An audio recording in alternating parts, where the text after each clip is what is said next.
Oh, that's right. Welcome to Adrift and Aldhalor, everybody. I'm gonna fix this real quick. There we go. All right, welcome to Adrift and Aldhalor, our weekly actual play D&D show set in our homebrew world of Aradun. Our music is licensed through musicbed.com. And our audio, our Ambience is occasionally TabletopAudio or Syrinscape. Shannon is sick tonight, so she won't be joining us, unfortunately. We miss her. Sass will be disassociating for most of the session tonight. So I'm going to turn it over to Stefan now to talk about our partners. Yo, what up, Paradise people? It's your boy. Ew. Thank you. First up, we've got Underground Oracle Publishing. They are a TTRPG publisher, creating new worlds in the Cypher system and beyond.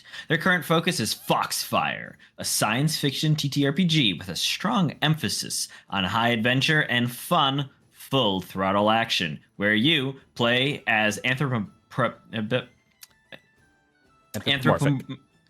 anthropomorphic animals who left Earth behind long ago to take their place amongst the stars. For as little as $3, you can become a member through their website and gain early access to this developing TTRPG and each of the worlds they create. Next up, we have Eddie Yorke. He is our character artist. He is an illustrator based in the UK who makes art for games and books. I don't know what's going on. I apologize. John Mulaney. He's having a stroke. To visit his portfolio and get in contact with him, visit eyorke.com. And then we've got 1985 Games. They create affordable, accessible, high-quality accessories for Dungeons and Dragons and other tabletop role-playing games. Sean uses their NPC cards, or had used their NPC cards at the beginning of this campaign. It was a lot of fun. We really like those NPCs and hope to see more of them when we return to Hyven. Maybe this session, maybe next session. I don't know. But you can use the code paradiceprod for 10% off your entire order at checkout. And then recaps and VODs. How those doing, Sean? We will have them. Well, VODs, recaps have kind of fallen into the toilet. We're working on it. Yep, so you can join us on Bluesky, Twitch, Twitter, YouTube, Discord, Instagram, and TikTok. And we'll be there. And we'll be square. So come join us in Paradise today. Did There I do it is. a good day? You did. I did very bad at the chat commands. It's all right. Yeah, it's fine. Alrighty. I think then we'll jump into a recap.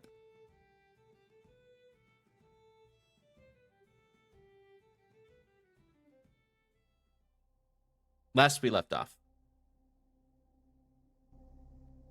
Iron and Mana found themselves confronted by the Herald, an undead force looming over the abandoned ruins of the city of Samalto, protecting the pathway to the Firmament Temple, where they needed to get to complete a ritual for their friend Sigil that would unleash elemental magic onto the city and help purify it, as well as help them complete their task.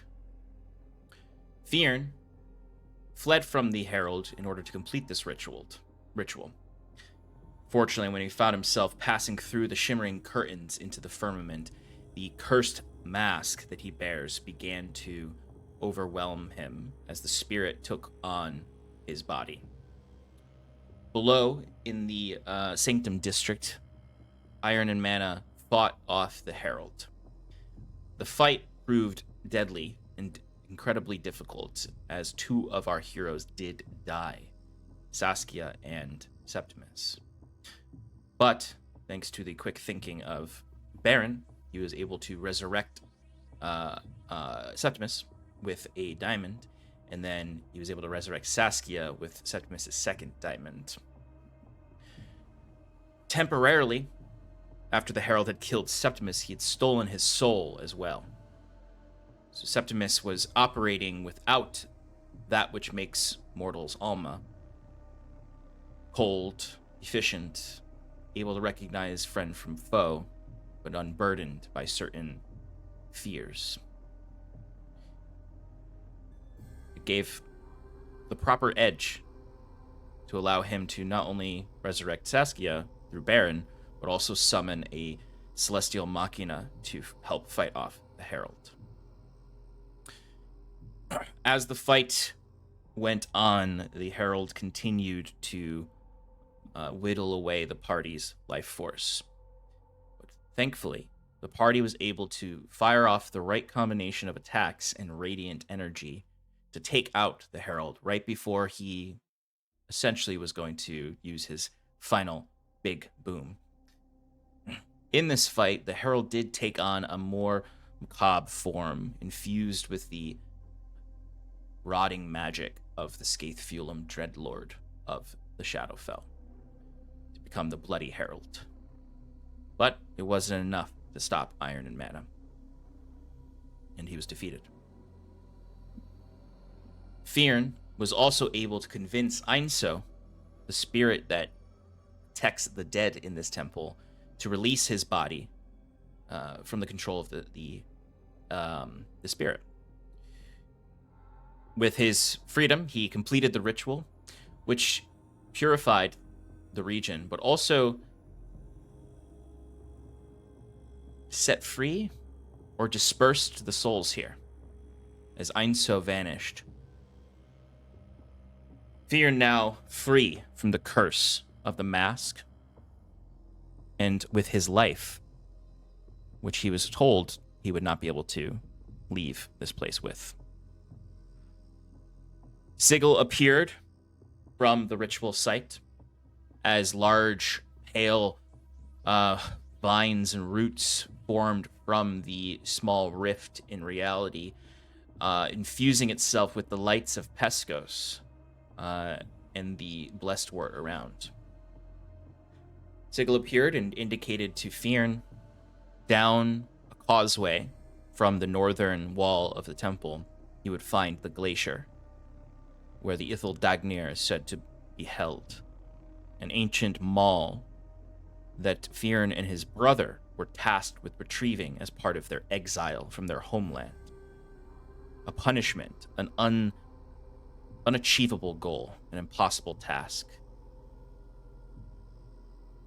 But perhaps they have achieved it, as Sigil indicated that his kin was down below. Fyrn, as Fyrn does, threatened Sigil with punches if he's lying, and then ran as fast as he could down this causeway. A good chunk of the party followed: Septimus, Jacquette, and Sass. Bruce, still catching his breath from the previous fight, is still on the platform with Sigil. And that's where we left off, as Fyrn ran down this causeway to see what fates lie ahead of him, and if his brother, Grandel, is there. Let's not forget, Bruce got the killing blow on the Bloody Herald with that nat 20 and shouted everyone's favorite line, "Hey, you bitch, get out of my plane of existence." Yes, it was quite epic. Thank you. Thank you, Stefan. No, Yes, it was as it was performed you. by I was Stefan. channeling. Thank you. Thank you, Bruce. Channeling you. Yeah, let's thank Bruce. Good job, Yes, Bruce. let's thank Thank Bruce. the little kobold who could. So,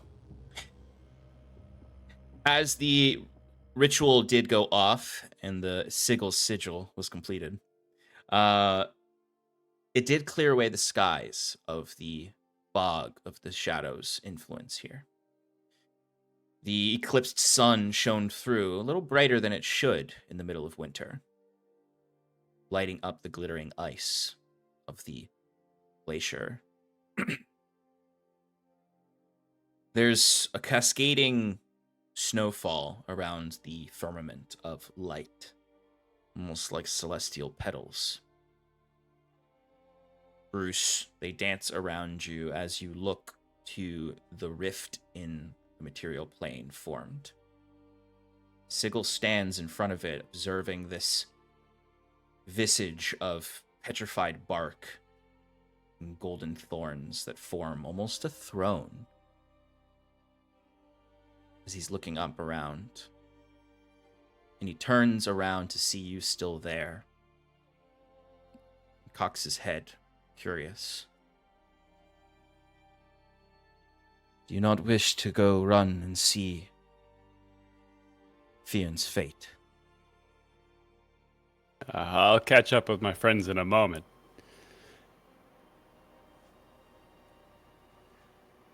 When are we closing these? We're not keeping these open, right?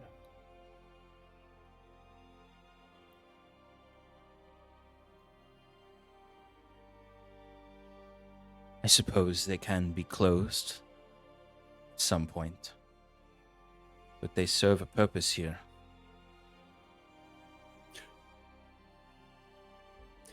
And what purpose is that? Is it the same purpose that the Herald sought to... The Herald sought souls. He sought to take that which was cattled here, shepherded by the darkness, consume it. I've set those souls free.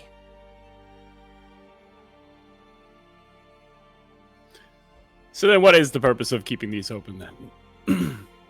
What do these rifts offer the material plane?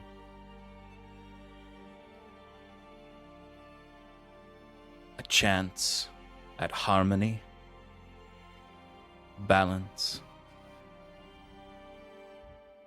peace. From what I know about the elemental planes, that they're chaotic. They can't be controlled. They can't come to a point where we could manage it to create a certain peace. I don't know if this is the right solution, Sigil. And he steps down from the altar where this elemental vestige, statue, throne, whatever it looks like to you. And perhaps it's just your adrenaline still up, but it's like the first time ever that Sigil looks threatening. Not in the sense that he is like coming at you, but like he is not just, there's no cane that he's leaning on. He is standing tall. He's still garbed as he normally would be with the mask, but he looks strong almost. Taller even. Elongated in a way. Like he casts a deeper shadow on the ground. And he comes not right up to you, but down so that he's on the same platform as you, on the same level. I spoke with Septimus one night about the way that people confuse chaos, order, law, as some false dichotomy, some chart. No. Chaos of your minds can live in beautiful harmony with the order of your form. It must. It must, Bruce. Wait. What do you mean the order of your form?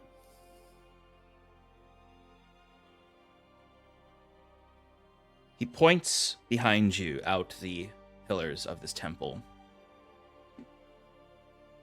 Smaller temple across the way. It's called the Anima Temple. The temple down that way, Mnemos. They are representative of that which makes you and all others on this plane of existence who they are. You see, you are Ulman, which means you're blessed with Ulma. But you're also creatures of physical world, your ordered form. They must both exist for you to be who you are, Bruce. What separates you from a rock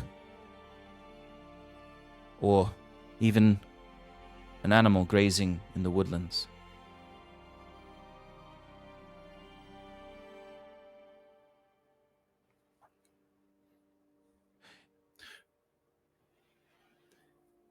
I feel like every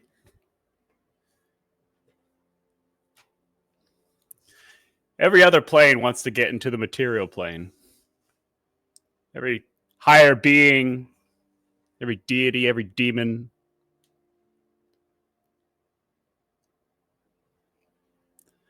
I don't know.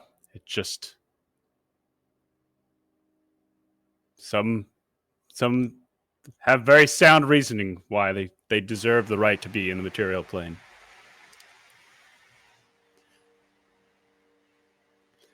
I just hope that whatever this does isn't similar to putting a dam in a river. What consequences will follow?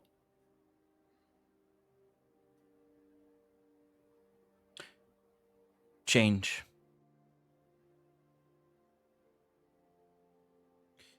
This physical reality is bound by time, an arrow. You cannot reverse things. Without extraordinary power and destruction, it must change if it wishes to survive.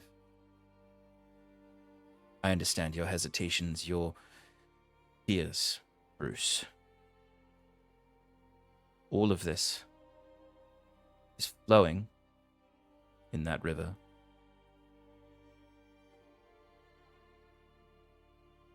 I'd rather see this as an unleashing, a breaking of a dam. Tell me, Bruce, you know the mythos of your world? The Wayward One? Do I, Sean? Yeah, you would. Okay. Yeah.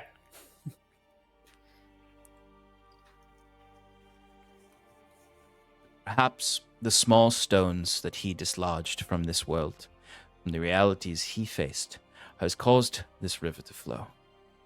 His vision, misguided, might ultimately come to fruition,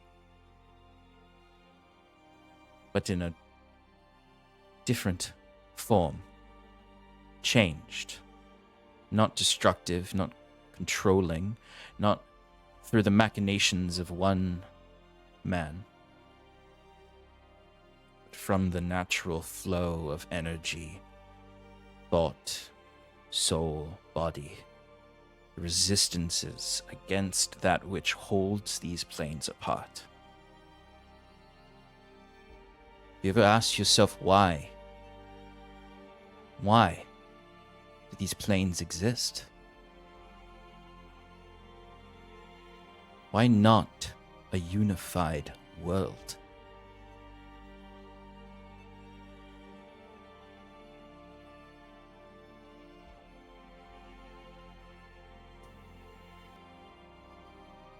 Well, unified. That has many definitions, and to many people, I should say. Not definitions, that's the wrong word. But a lot of different folk can use that same argument for a unified world. I just hope that this vision of yours is an empathetic and positive one towards the material plane.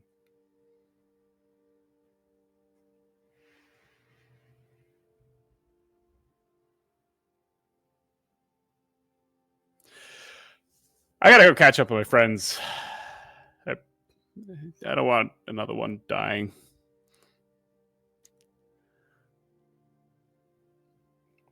Thank you. for the warning.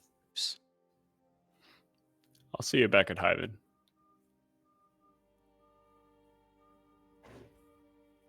I look forward to it. And Bruce gathers his bag and his belongings and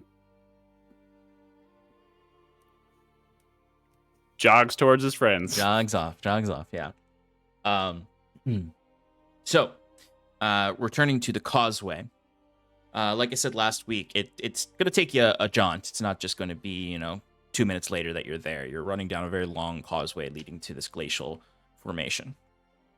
As you're running, you can hear kind of like the whipping winds of the mountains. There is snow kind of like blasting in your faces a little bit. It's precarious. It's not as precarious as the rope bridges. So you don't feel like you're just going to slip and fall off the side. But it's a blisteringly cold run. But soon enough, Fyrn, you arrive at the opening into the depths of the glacier.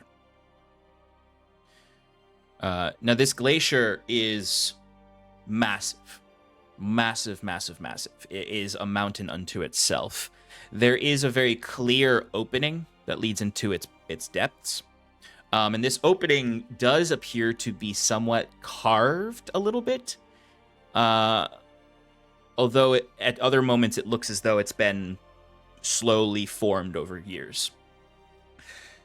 As you got closer to it, you do notice that at points of the glacier towards the top, there are like spines sticking out that you could easily assume are bones sticking out in different formations. And it's as you get close now where the shadows of the mountains kind of come over and the light hits the glacier just right to sort of send it cascading through it, you get a clear silhouette of a massive wing in the frozen ice, made entirely of bone, no flesh whatsoever. A wing that could blanket a mountain. And you... Go ahead. Yeah, Fyrn's just trudging through, the thick snowfall, screaming out his brother's name, Hornless! Hornless! You hear it trying to echo into the chasm. Yeah, not heeding, avalanches or anything, just like desperate to find his brother. The rest of you would catch up to him as he arrives at this opening, where there's frozen over steps that kind of lead down to this opening. It's not a hole in the ground. It is more of like a downwardly sloping cave. So it does look steep. You can hear as you get close to it, the winds kind of get muffled by the mountains, and you can hear just sort of the massive form of this glacier, just like sort of crunching on itself. You could just hear these loud like cracks. Not necessarily that this thing is falling apart, but just the natural sounds of ice that is heavy on its own form. It's just little pops here and there, and just sort of this constant slow thrum, mingled with just sort of this slight constant cracking of ice sound, and droplets. As you would also notice, the glacier does seem to be weeping in a sort of way. There are forms of it sort of starting to melt a little bit. It is winter, but if you remember, this place is like enhanced magical winter. And there might be something that has disrupted that magical winter. So there is sort of just the beginnings of drippings, of teardrops from the glacier.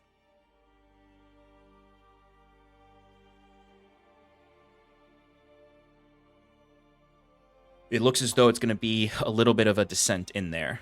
The place you seek is not immediately right at this entrance.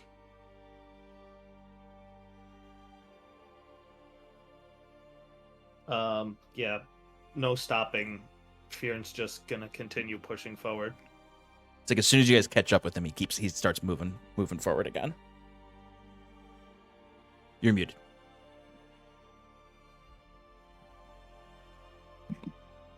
Okay. I think Jacquet takes a moment and is just staring up at this massive glacier with the frozen bones in it. And he just goes, "This shit just writes itself. Oh, I'm gonna make so much silver off this story."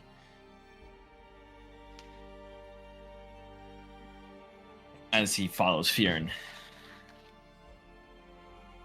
We are sure that it's dead, right? As it starts to melt, kind of maybe a little worry in his voice.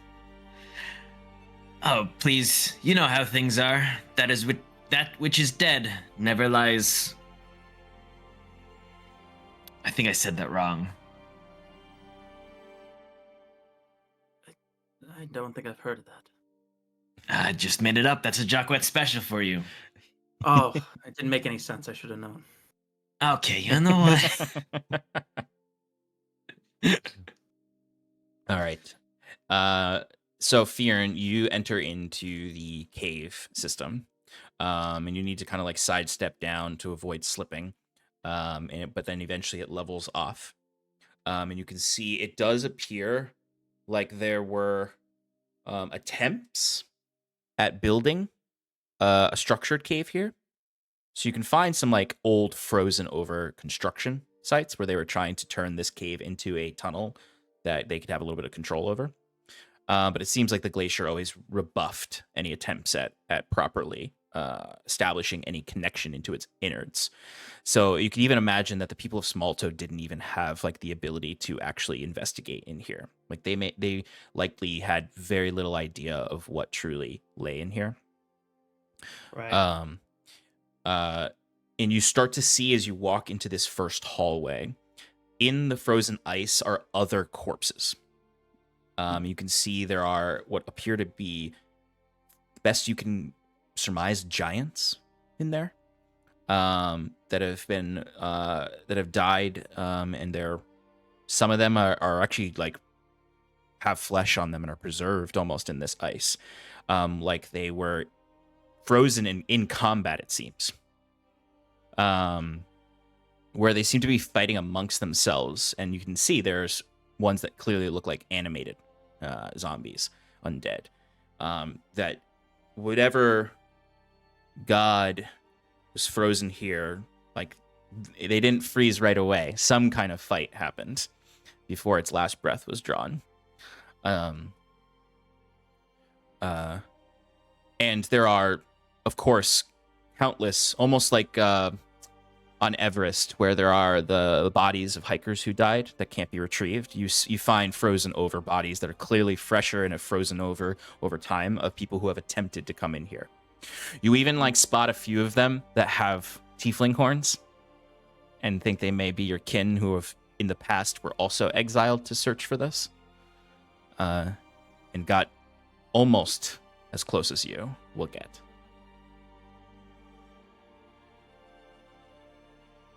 I think that if the corpses resemble, humanoids, Fyrn would take a moment to check them, to see if they're people that he knew. Like he's looking for his brother, really, but yeah, he's very concerned, and he's struggling to proceed forward, without his brother. He's hoping that he's here somewhere. Absolutely. The rest of you would catch up to Fyrn as he's checking these bodies. I imagine like running to and fro, looking for identifiable marks, looking for your brother. None of them resemble Hornless. There are many who have the same garb as you and Hornless that almost certainly came from your community, but none that you know or seem recognizable. A lot of them, their faces have frozen into this statue-like form with the skin blackened from frostbite, and layers of ice over it. That you might even get concerned that you wouldn't recognize your brother if he got here way earlier than you all did. But none of these as you search through them, look like hornless. But you can see that the tunnel continues on ahead, deeper into the glacier. Yeah, once I've finished checking all of the, remains, I proceed. Mm-hmm. Tell me, what does your brother look like again? Does he have similar discernible tattoos, similar clothing to you? I briefly describe his, his appearance. He's a human, not a tiefling. Yeah. He shaves his head. He wears a helmet that has horns on it, despite the fact that, he's called hornless. And he also wears similar garb. He would have on furs and, a heavy armor of some plate. Definitely more lean than I am, like not as large, but more battle scarred. Like he's his whereas I'm more of a brute, he is more of a like all-rounder sort of situation where he's much more tactile. Mm-hmm. Mm-hmm. More of a battle master. I suppose, yeah. Or a champion. Okay, so the ice cavern gets narrower down this corridor, and a little bit more difficult to traverse. It seems as though less have made it this far. And you're unsure what killed them, though. If it was exposure, and they just simply could not make it here, or if the threats of Samalto that are no longer threats took them out and left their corpses here. Or if there's something deeper in the tunnels that has not revealed itself yet. So I think Fyrn's like tone would kind of die down from, seeing all this and assuming that there might be, some sort of danger up ahead. So, he gets prepared. He might even cast protection from evil and good on himself at this point, and slowly proceed with his weapon drawn. Nice. Still calling his brother's name, just, not as loudly. Yeah. You would all see Fyrn take on this more careful approach.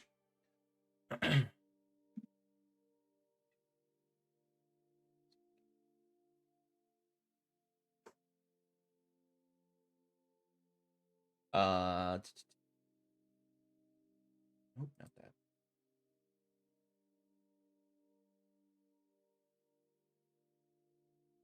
There it is.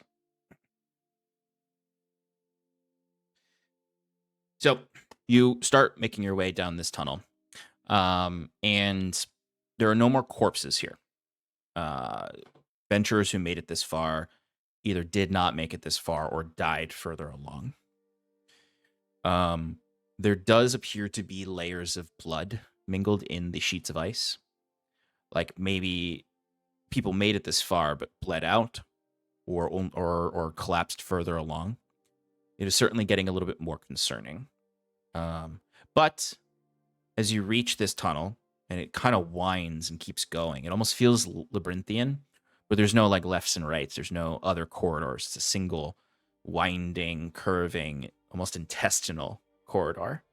That occasionally you see like the tip, like at the about like halfway through that you're going, you just sort of see the beginnings of a huge claw breaking through the ice. Like the frozen claw of this great dragon is right above you, and its fingertips are the only thing entering this cave. And just the sounds of the dripping, you only notice it because the water drips and hits you on the forehead, and you look up and it is dripping down the claw. But it's at this point, as you notice this, that you would hear something ahead. You would hear just sort of shuffling, like the sounds of someone alive or something mobile moving up ahead, and it sounds like someone just took a kind of adjusted themselves, and it does sound a little bit like armor. Maybe a thrill comes over you for a moment. Yeah, I immediately, start hoping, and I yell out, "Stop right there!" And I head towards the sound of that, clanking. Yep, and you find yourself sort of like bouncing back and forth, like running and hitting a wall, and then having to turn really quickly left or right, and start to get like discombobulating as that like clamor of armor was bouncing off of all of these ice walls, until eventually you come and you take a turn. You can see a larger space. You can see some light bleeding in from the rooftops or glacial ice melts up above, and you rush forward. It's almost out of focus as you're just singularly thinking about this one thing, as you step out into this larger chamber, akin to the visions Lady Vine, Mother Vine, showed you of this place,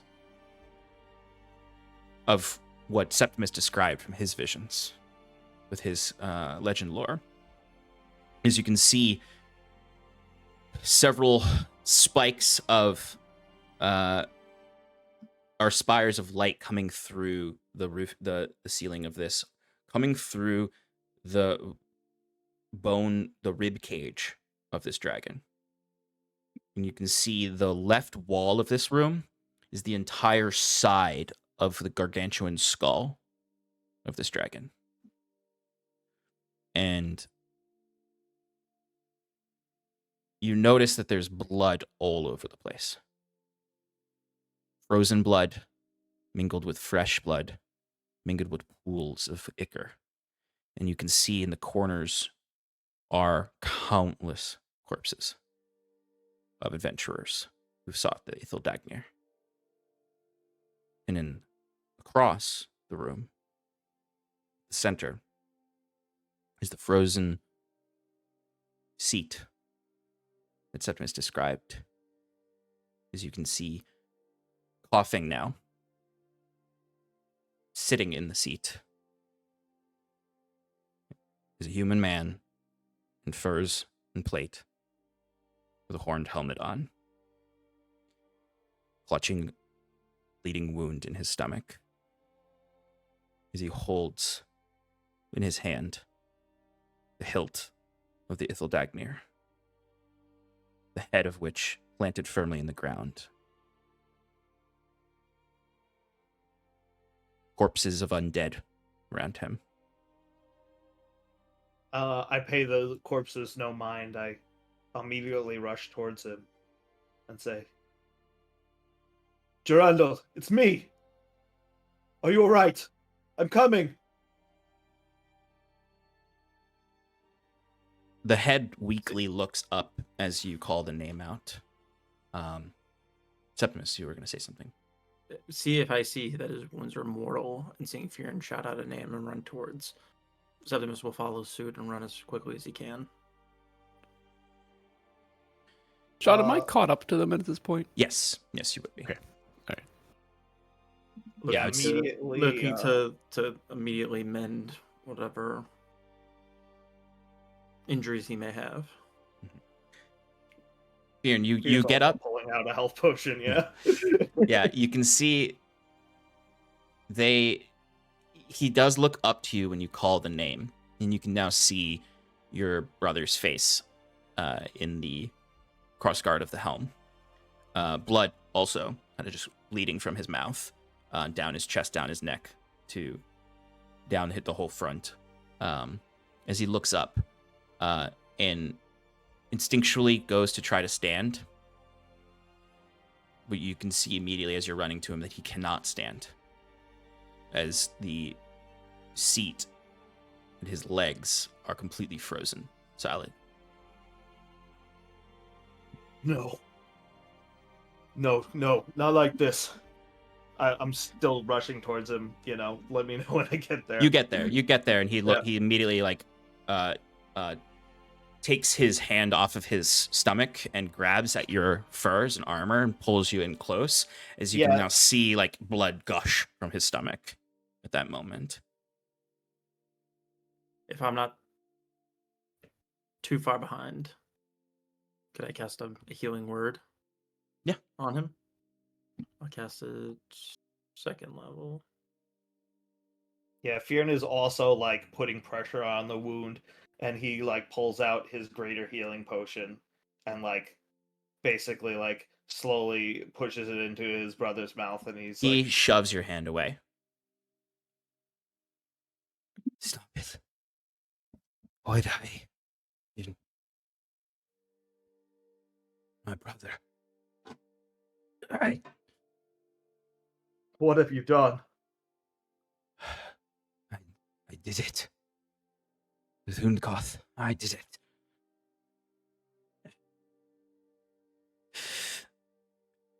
But I'm not worthy. No matter how much. And he's a little delusional, you can tell, from the blood loss. No matter how much I respected the spirits, respected the code, they don't see me fit. They don't see me.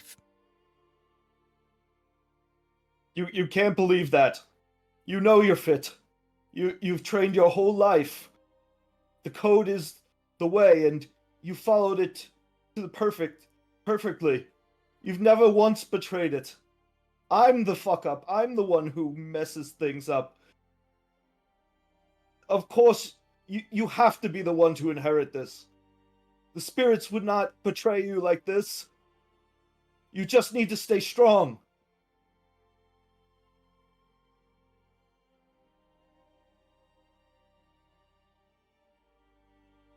And he goes and lifts and just pulls the horned helmet off and just drops to the ground.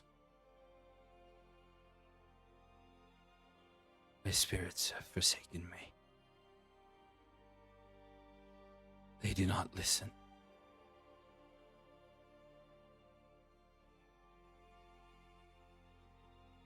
You can take it, though. Take it, Fyrn. Take it. And you see he's trying to pull his hand from the Ithildagnir, but his hand is frozen to it.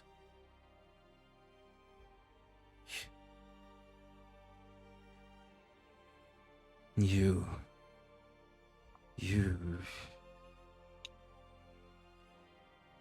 respected the code.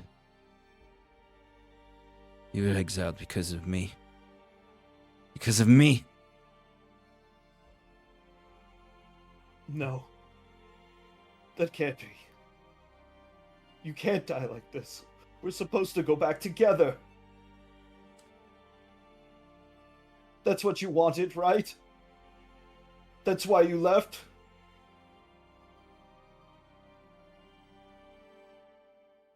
And you can see, like, Septimus's magic does affect the wound and begin to heal it. And he shouts past you. Stop! No! This is my fate.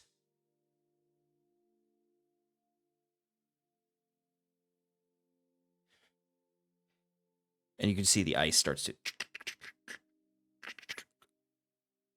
creep up over the wound.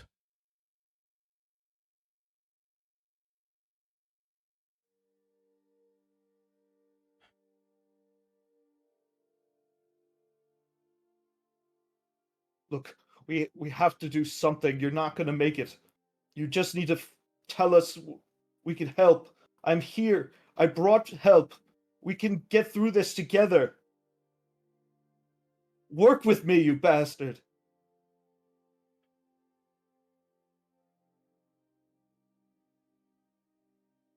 And you can see, like, a sense of defeat on his face. Like someone who is given in, accepted their fate.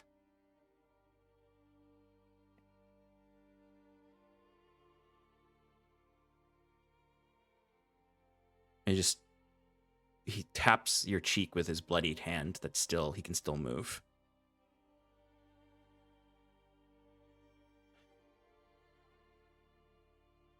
I do wish we could go home.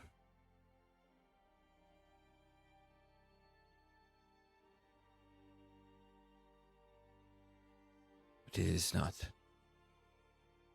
my home anymore.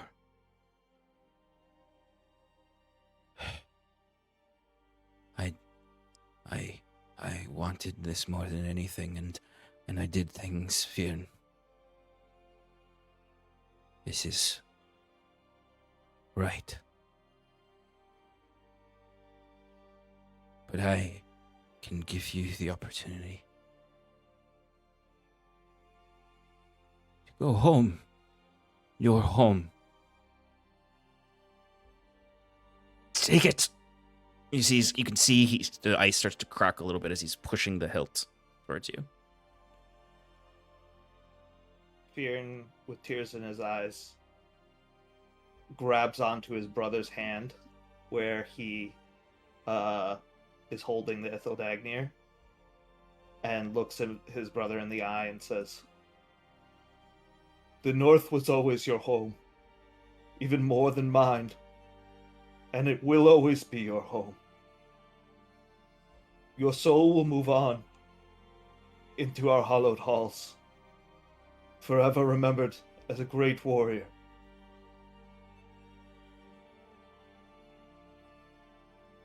And if something tries to take you away from that fate, I will find it out what, and it doesn't matter where you end up, I will find your soul and bring it where it belongs, because that is where we're going, together for eternity. Home, my brother." It's nice. And the ice just starts to... And as he looks up from that middle distance, it just...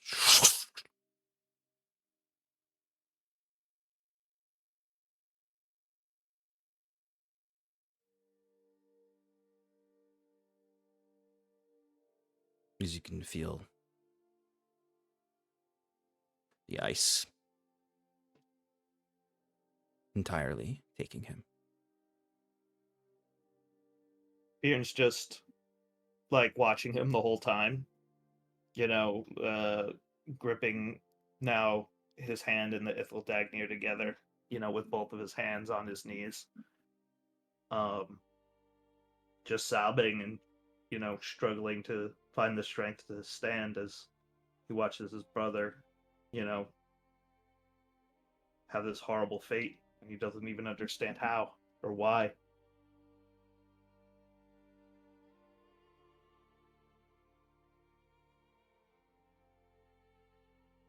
Almost hoping that the Ithildagnir will, take him and do the same that happened to his brother so they could be together. And after, a couple seconds, he just screams out in rage.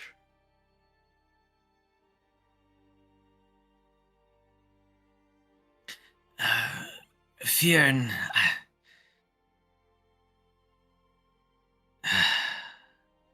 I'm sorry.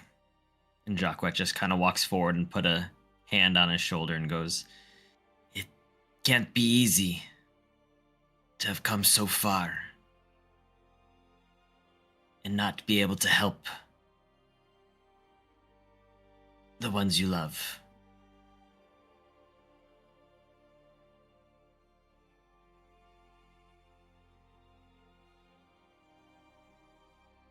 Bruce is just kind of behind Jacquet, with his head down, not saying anything. He was a fool until the end. A brave, stubborn fool. He may not be directly related to you, but some shared personality traits I see.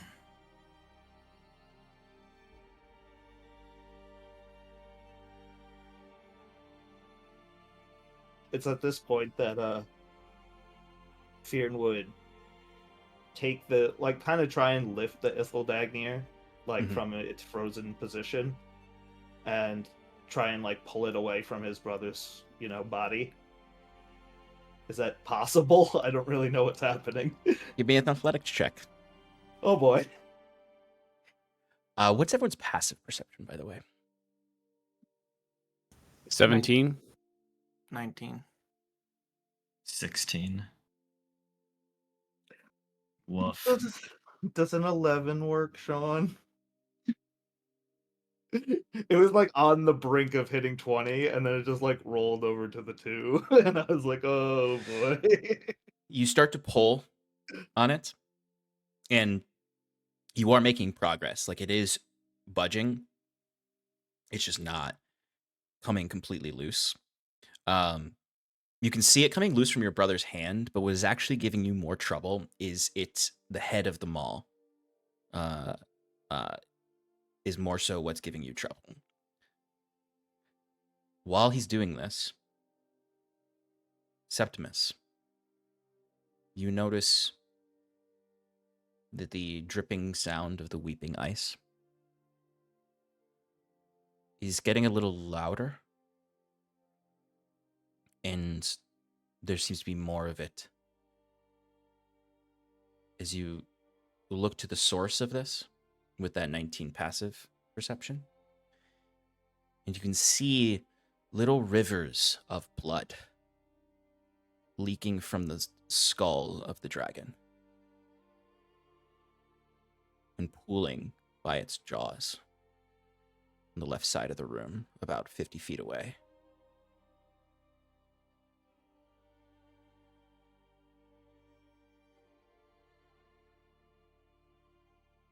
Coming from the head of the dragon? Yeah, it's almost as if it's coming from its eye socket Mm. and pooling quite quickly over there. It's not flooding the room, but you all did notice the same thing as Fyrn, that there were all these bodies and these pools of blood, and both old and new around. Might be easy to surmise that there was part of whatever fight that Hornless had with these undead. Some of that blood is from that fight, but there's way more than there should be. And this blood is thick and goopy.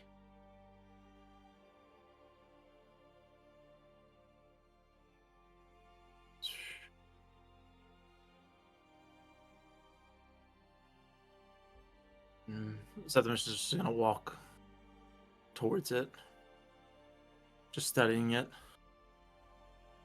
Fyrn, you can give me another athletics check while he does this, with situational advantage due to it being related to your quest. Thank you. Nat 20. Really? Wow. Yeah. Hell yeah. All right, It's I'll a resolve 29 that. total. I'll resolve that in a moment. But first, I want Septimus to have a chance to do what he wants to do over here. So blood is pouring from the dragon, and it seems like it's coming from these bodies. It's not necessarily coming from these bodies, but it's like there's bodies and there's blood, and then there's this blood. So it's different from the just sort of like splatters of blood from combat or frozen blood from past adventurers. Septimus is gonna prep by casting Dispel Good and Evil. Mm.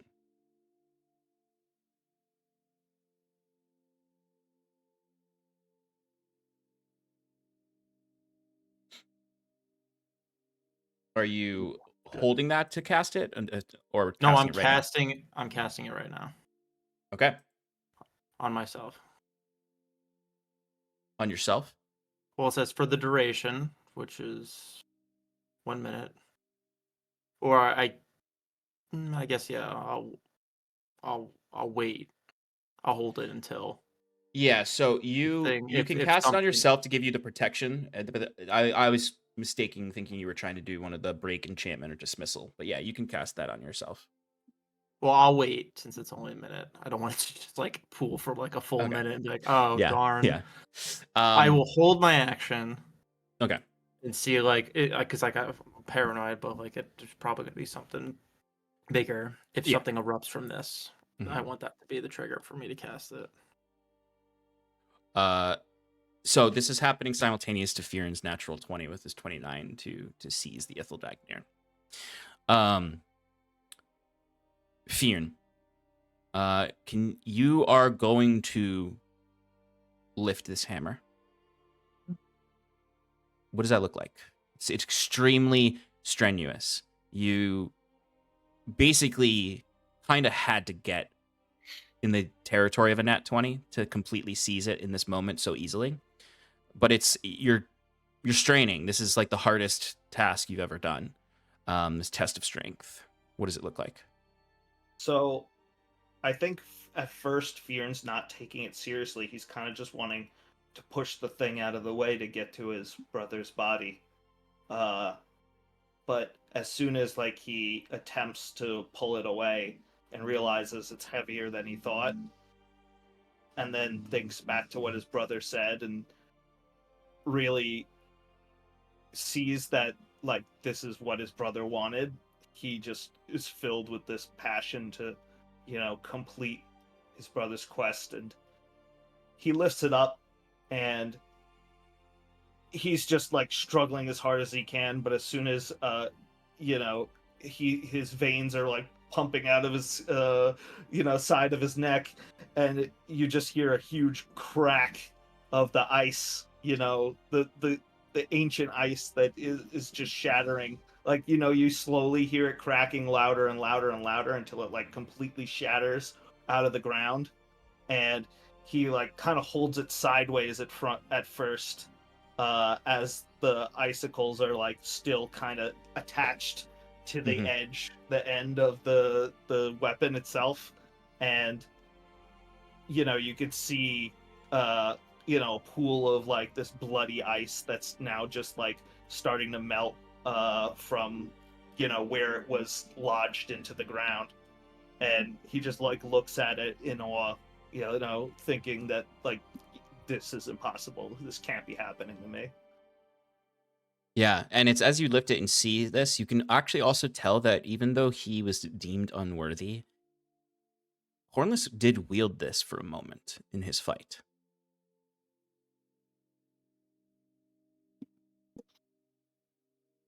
But as this crack thunders through the hall, Septimus, you maybe turn your head a little bit, but when you look back at the bloody pool, you actually see it starts to bubble. And you would all hear echoing into the chamber from the skull of the dragon. A voice laughing, almost mockingly, at you, Fyrn, as it would say,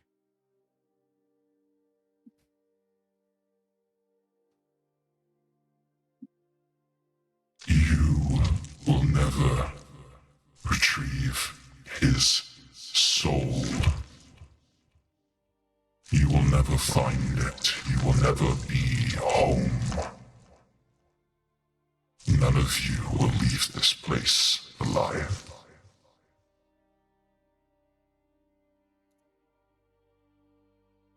Is it mocks your last words to your brother of finding him wherever he goes, whatever would take him, as that pool of blood begins to bubble, and all the kind of pools of ichor-like blood begin to bubble.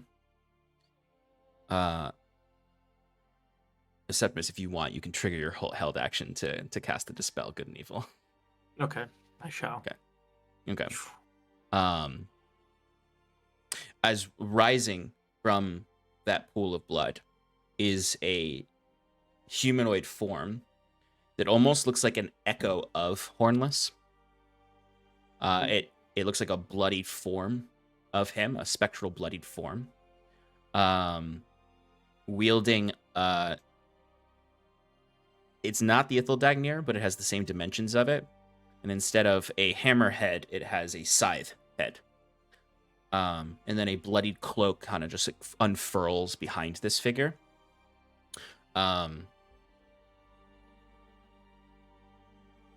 as it says one last thing before we'll roll an initiative real quick here. You will all join in the communion of Lord Raven. As we'll roll initiative. Ah, shit. Here we go again. Oh shit! Oh.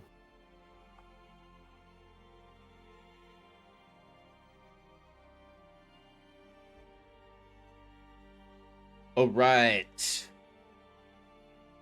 20 to 25. Nat 20. Ooh.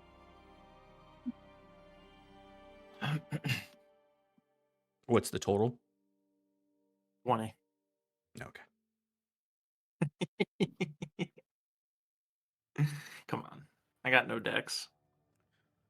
15 to 19. 10 to 15. 14. You can go first.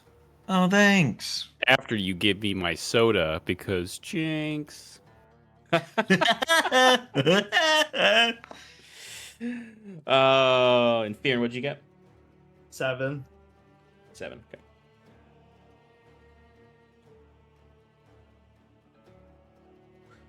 All right. Lord Raven is up first. So Septimus, he's right in front of you. Everyone else, you're about 50 feet from them by the throne. Behind you is the room is 100 feet wide, so there's another 50 feet that leads back. There it is similarly I would say 120 feet long. So you're all towards the back, so the entrance to this area is about 100 feet behind you guys. Septimus, you notice though, despite this Lord Raven's sort of threats to you all here, you can see that this bloodied form is not like. It looks as though it's already struggling to keep its form. As in, all of the work you've done outside has weakened this Lord Raven. The defeat of the Herald, the opening of the sigils that let the elementals in. Like, this is, you might surmise, is a desperate last attempt at maintaining control of this whole city. But he is going to attack you.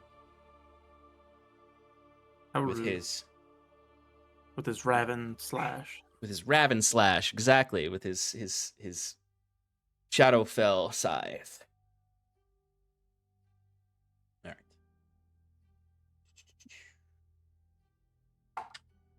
Oh, he actually might not hit. That was a bad roll. All right. So first attack is with his scythe is a 14 to hit. No. Brings the bloody scythe down, and you kind of like step back as it splatters against the ground, splashing. And then as he pulls it back up, it reincorporates itself from the blood on the ground. Whoa. So go for a second attack on you. His attacks have disadvantage, by the way. Oh. Thank you. You're welcome. Does a 17 hit? No, it does not. Yeah, he's rolling pretty bad.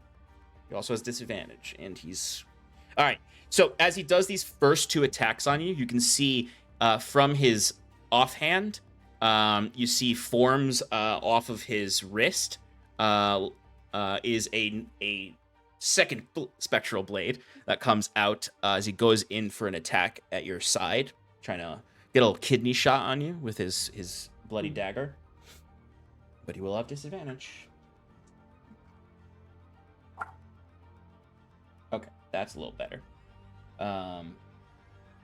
26. That will hit. Okay.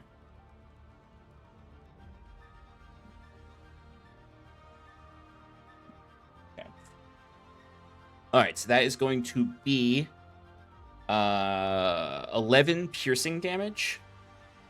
And then it is going to pierce into your side, and you can feel that blood penetrate your rib cage.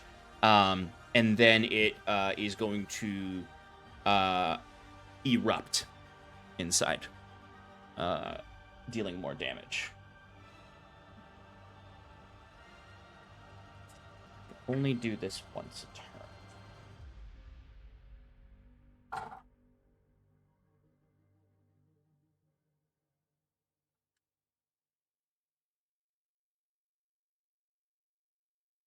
Once a turn doesn't seem like a huge limitation there, Sean. I know.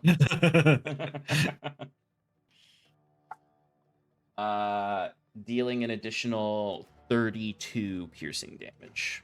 Ah, Oh, fucking good.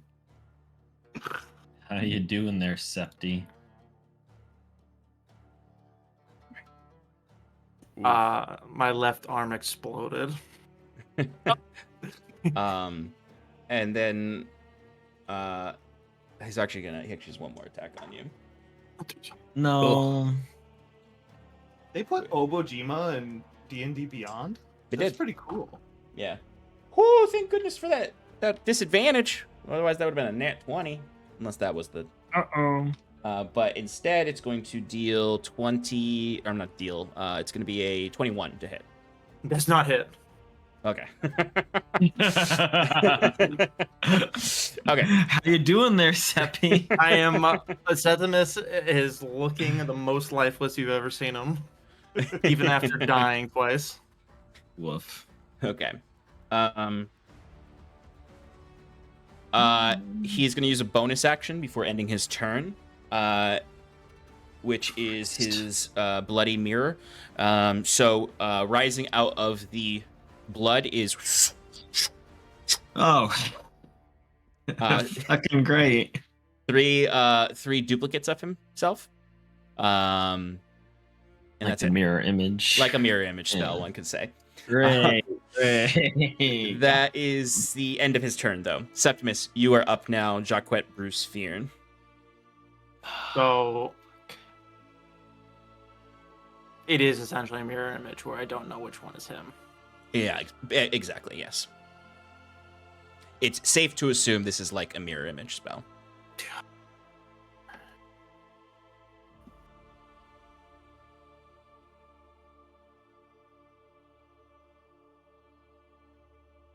All right, Seppi, what's your move? Septimus.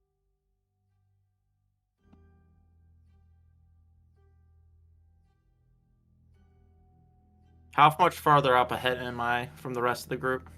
45 feet. Septimus is going to action disengage Okay.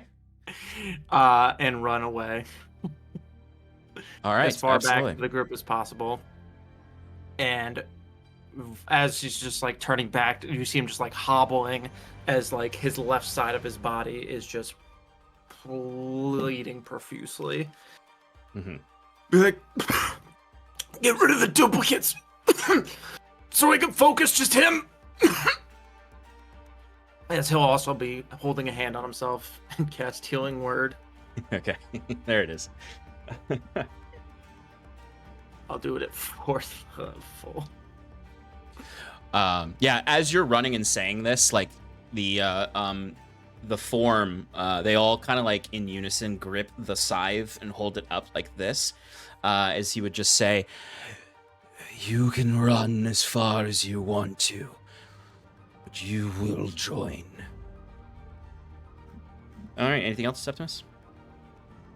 He'll just say, "Ian, use that new weapon. Put it to good use." That'll be my turn. All right, Jacquette, you are up. Since me and Bruce had the same initiative, could he actually go before me? Yeah, I've Cool. always said if you guys can kind of, if you're the same exact initiative, you can decide turn by turn who wants to go first. Cool. All right. So I'm gonna go first. Sean. Yep. You know how I Sean. wanna. John. Sean. Yes. Oh. This is what I like to do as Bruce.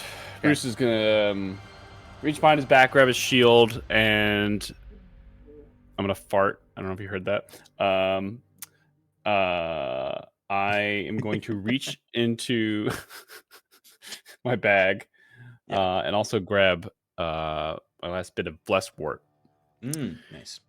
I'm going to also stick the blessed wort within my alchemical fire gun. Okay. Yes. I'd like to run towards Lord Raven. Not entirely, getting all the way in there. But shoot the alchemical fire in a straight shot. Getting all of or trying to angle it so I can get the illusions and hopefully reveal the real one. Okay. And getting a little closer as if to take some damage. Yeah, absolutely. Remind me of the item's functions on how that works as far as mechanically. So you would have to roll a DC 15 dexterity saving throw, and you'll take 8d6 fire damage. But I put the blessed word in there, so I'll allow what you're assuming. I'll allow. Cool. All right, dexterity. You said dexterity 15. Yes. Yes.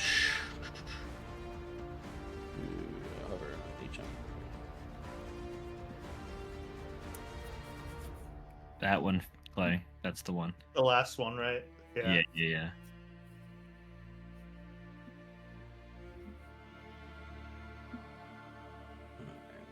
One second, folks. Uno. Mississippi.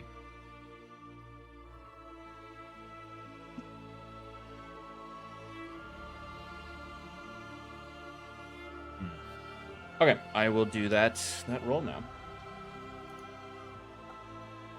Oh, he did not roll very well.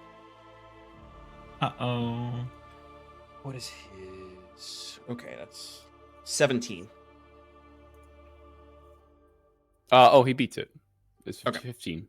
So I'll take half damage. Yeah.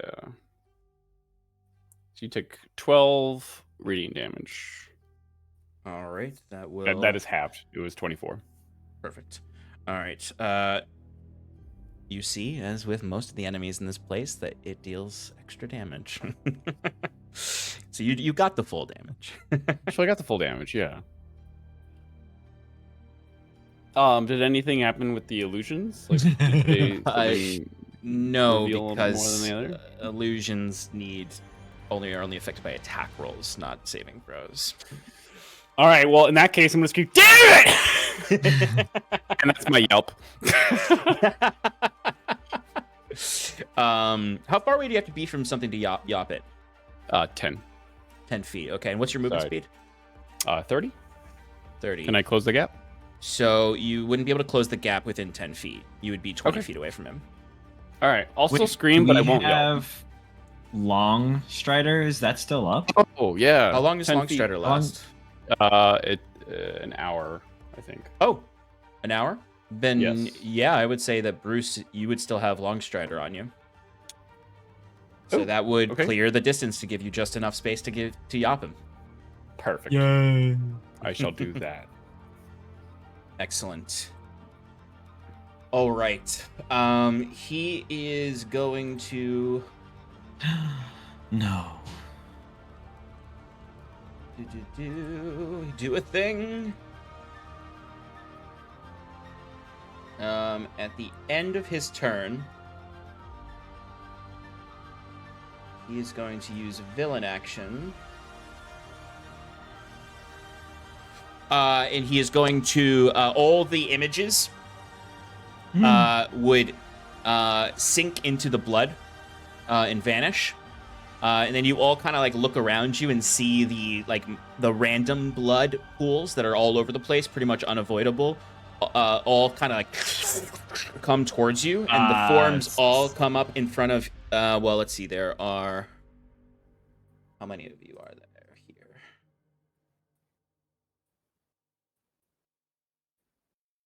Okay, so 1, 2, 3, 4. Okay, so one comes up in front of each of you and makes an attack on each of you.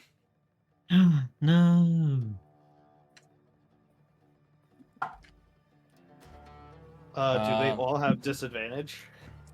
No, because they would only have disadvantage on you and Septimus, because you guys have your protections on you.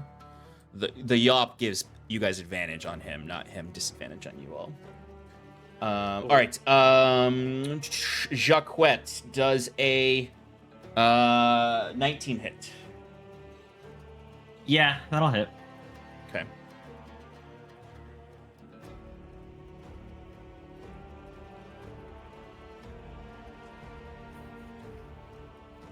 All right, Jacquette, that is going to be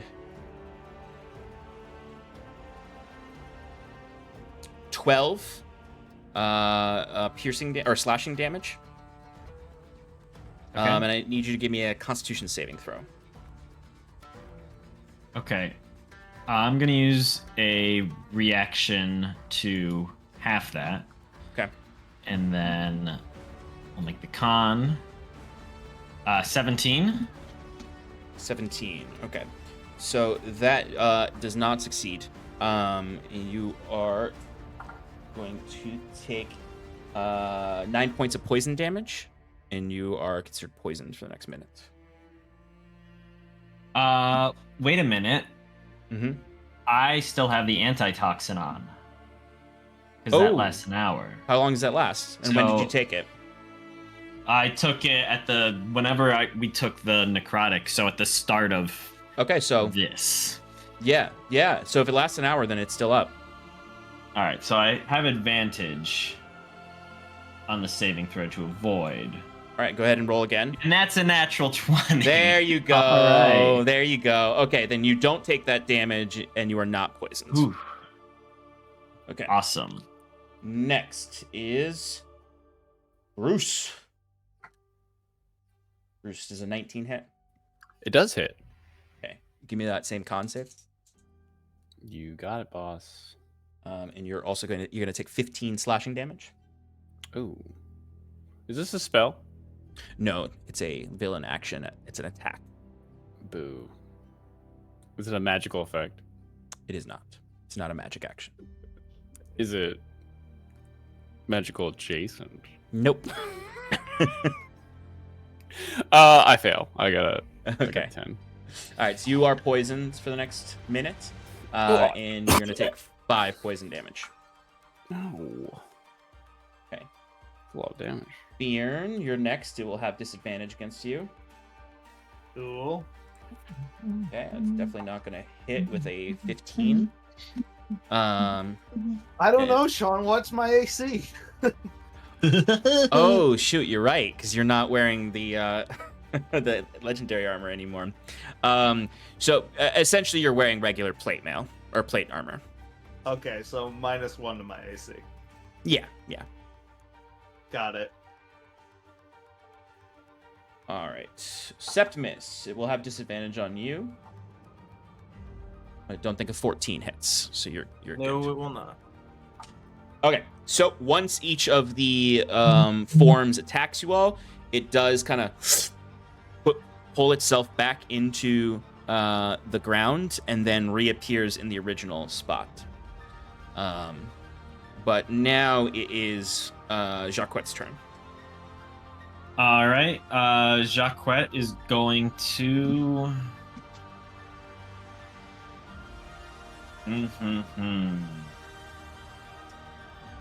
He's gonna go.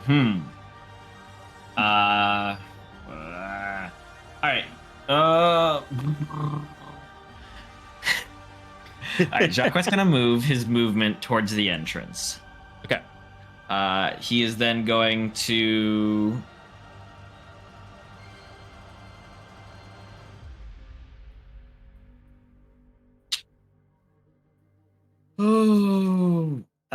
All right, he's just gonna fire his crossbow. He's not gonna Yay! poison it.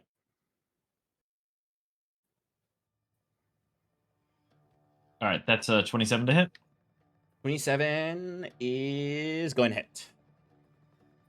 All right, and so now you have to like roll or whatever to see if I hit one of his illusions. Yep, you have to roll a d6. Or, I'm sorry, not a d6, a d20.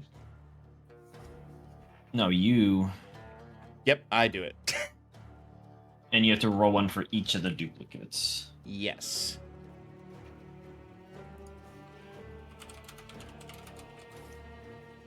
How a creature targets. Roll a d20 to see if it hits one of the duplicates.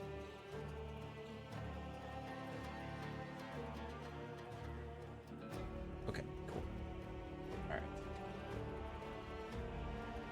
I have the spell itself open and the stat block because the stat block has the legacy version of the spell, so just making sure. Classic. Okay, so it's different from the the legacy has you roll the Right. d6 for each one. Okay. All right.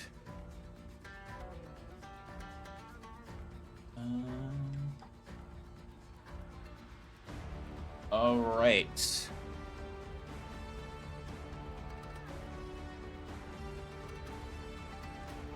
Okay, so it's if any of the dice are a 3 or higher, Right. one of them gets hit. Okay, you hit a duplicate. Okay, makes And sense. That duplicate So is there's only destroyed. 2 duplicates. No, there's Right. only 2 duplicates. And now so you'll. Yeah. yeah. So you see your bolt flies in and it hits one of the forms of Raven, and you can see it just sort of bursts into a pool of blood to the ground as you've destroyed one of the duplicates. Hooey. Sean, is there a place to hide in here? This is an entirely open room. The only place where you can get cover is actually behind the throne and Fyrn's brother's corpse. All right. I'm going to dash towards the entrance. Okay. So what's the and with total that, movement then? 80 feet. Okay, so then you're 20 feet away from the entrance. All right, cool. And I I'll guess end my turn. once you get to the entrance, you could hide there. Right. Yeah. Mm-hmm. All right. Fyrn, you are up. Cool. How far away is he? He's 50 feet away. Oh no. I only have 40 feet of movement, Sean. You gotta take the speedy feet. Nah, I don't care. At this point, Fyrn is all gas, zero brakes. Yeah. He's gonna use his final second level spell slot to Misty Step to Hell yeah. make that distance. Hell yeah. I'm not gonna tell you what the Ithildagnir does. Yeah. So just tell me what the attack roll is when you roll it. Great. I'm assuming it has the same attack bonuses as like a Maul. Yeah. Yeah, like strength modifier. All right. Okay. Here we go then. I don't think I have anything else I can do. Yeah. First attack. 16 to hit. 16 does not hit. Okay. Second attack. Remember, you have advantage on all of these Oh. attacks. That's Oh, yeah, true, yeah, I do because have of your- advantage. Oh, because Alright, I'm gonna Yop. Bruce. I'm gonna roll one more regular flat, and we'll see if that was for the first attack. Does a 19 hit? 19 just hits. So Awesome. we'll roll 2d6 now. See if you hit a duplicate. You do. The attack does not hurt Raven, but you destroy one of his duplicates. Okay. Second attack with advantage.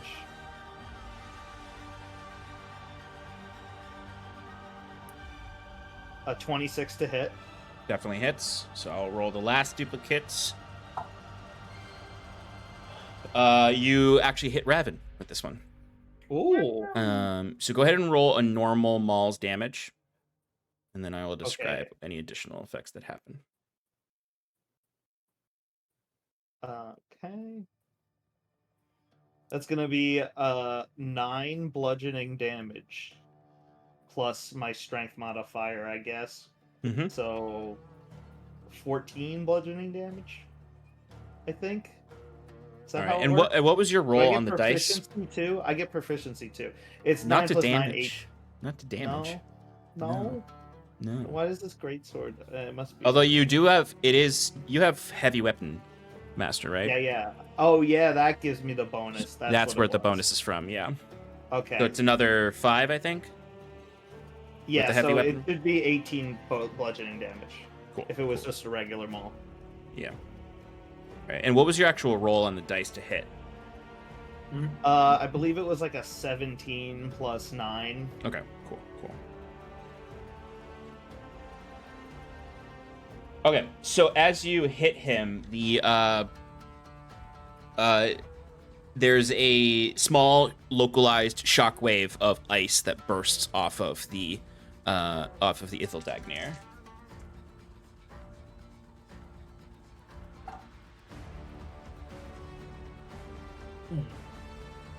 As he's going to take some additional damage there.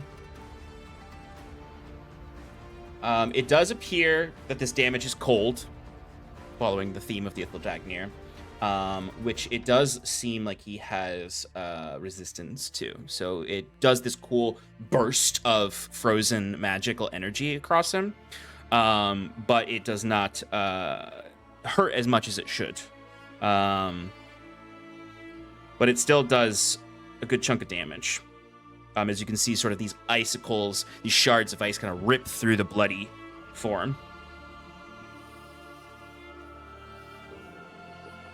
And it does seem like the ice itself is freezing up over his body, like he is being affected by, almost like he himself is freezing with this attack.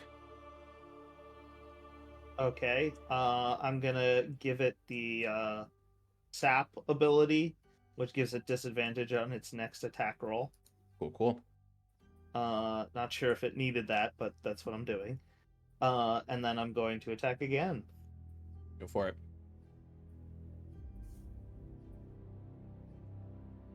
19 to hit. Just hits. Let me roll to see if it's the duplicate. It does not. It hits Raven. So go ahead and roll damage. 15 bludgeoning. Bludgeon.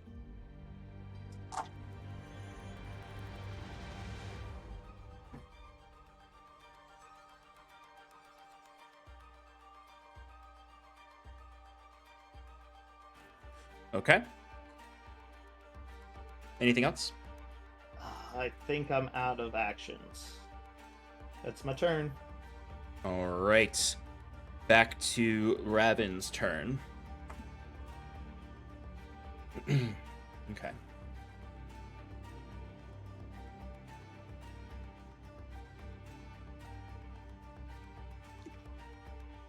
He's gonna go for his first attacks. He's gonna put on Fyrn.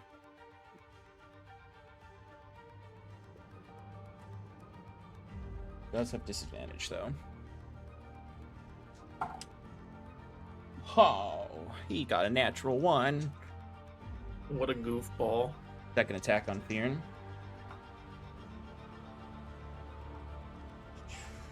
I don't think a 16 is gonna hit. Nah. All right, Fyrn. So you watch as like this bloodied scythe is almost like just like not doing anything. It's just sort of like shattering against your armor, and like the Ithildagnir is able to like block a lot of it.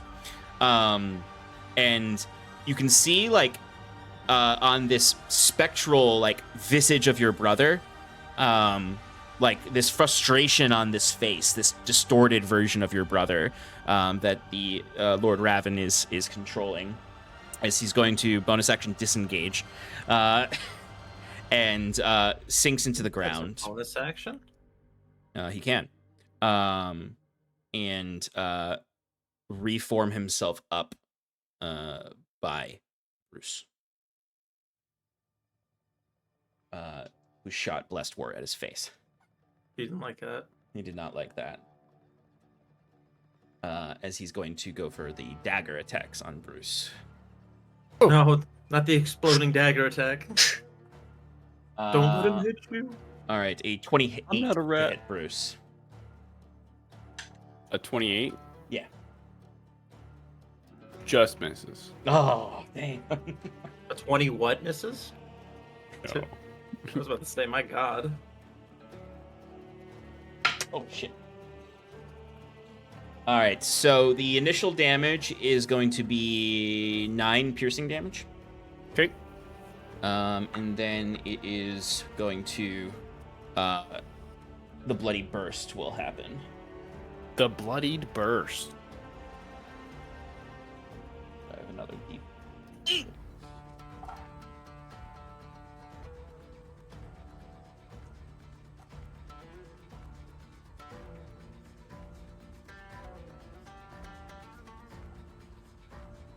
For 32 points of piercing damage.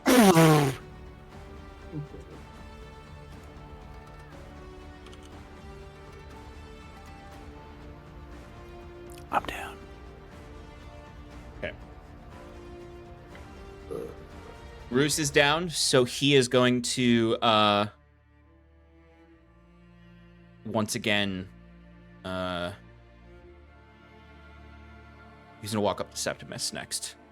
Go for an attack on him. What? His last attack on him. He does have disadvantage and he can't bloody burst you. Good. Woo! Bad. What a bad man. Again, you avoid these nat 20s from him. But it is 26 to hit though. Oh my god. Yes. Okay. What are these rolls from him with disadvantage? He rolled high on the second one. It just wasn't a nat 20. 9 points of piercing damage.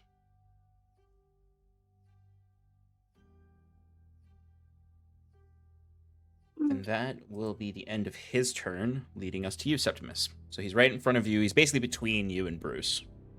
And this is him. There's no duplicates. He has 1 duplicate left. But I mean, he just stabbed me, so I'm gonna take that this is him. Well, the duplicates are constantly around him, so it looked like him and the duplicate stabbed you. But the duplicates don't do any damage. Right. Unless you have the Aeon Spike, the legendary weapon of Timber. I mean, Which Thought that is was just the sitting in a Grinch, right? closet in his house. Yeah. sounds about right. I'm glad. Yes. Yes, exactly. Just, an artifact of Ilyvania. And No big deal. and knocked. Jacques and Bruce, you guys are up after, or up on deck. I mean, why not? I'm not gonna survive another attack, so Septimus is going to look at this guy, be like, "We defeated all your other adversaries. Be gone from us. You will not be taking any more of us today." As they'll attempt to dismissal him. Ooh, nice. Hmm. All right, that's a saving throw, right? Yes. Charisma. Charisma. Okay.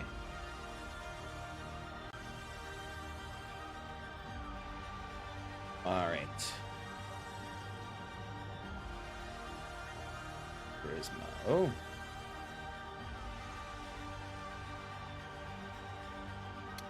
So he is going to use the legendary resistance to succeed on That's this. what I figured. Yeah, because he did roll. He did roll an 11, or he got an Yeah. 11. And you can see as you say this, the light of Machina does kind of like surge forth from you, and it starts to like take hold. Like I imagine the way you've described it before, with that like data like glyphs of it, start to like almost start to almost chain onto him, and then you see he just sort of. As he brings his arm up and it shatters these chains. You cannot burnish me. My roots run deep in the corpse of this dragon. Anything else, Septimus?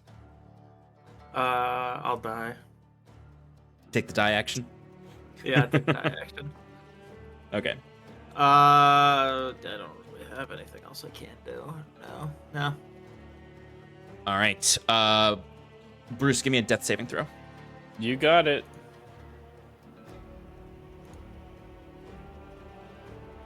Wait.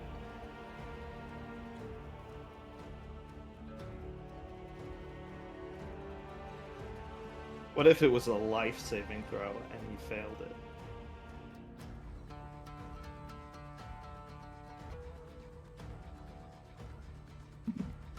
Are you having Stefan do something? Maybe. We go before your death save. Maybe. Yeah, you know what? I'm gonna. Yeah, Jacquet will go first. Okay.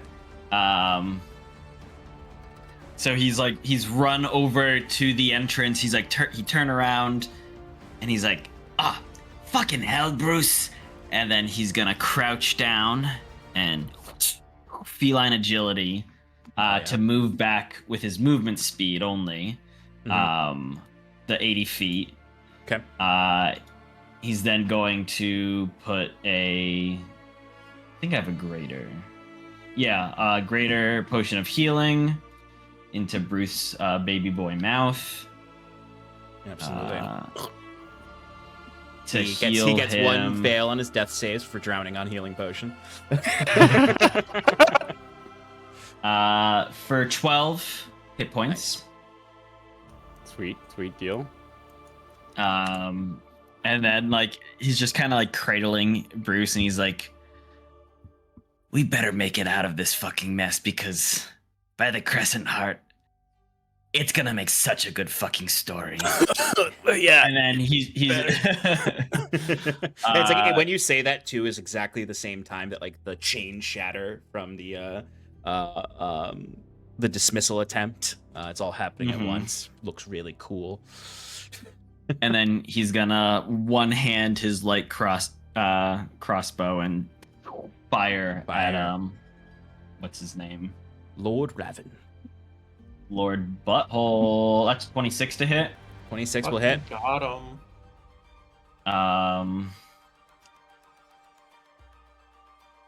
So if you just want to roll to see if I hit the. Oh, sorry, I keep forgetting that entirely. It's okay. You do not. That's You what hit I'm Lord here for. Raven. Oh, dope. 28 piercing. Ooh, nice.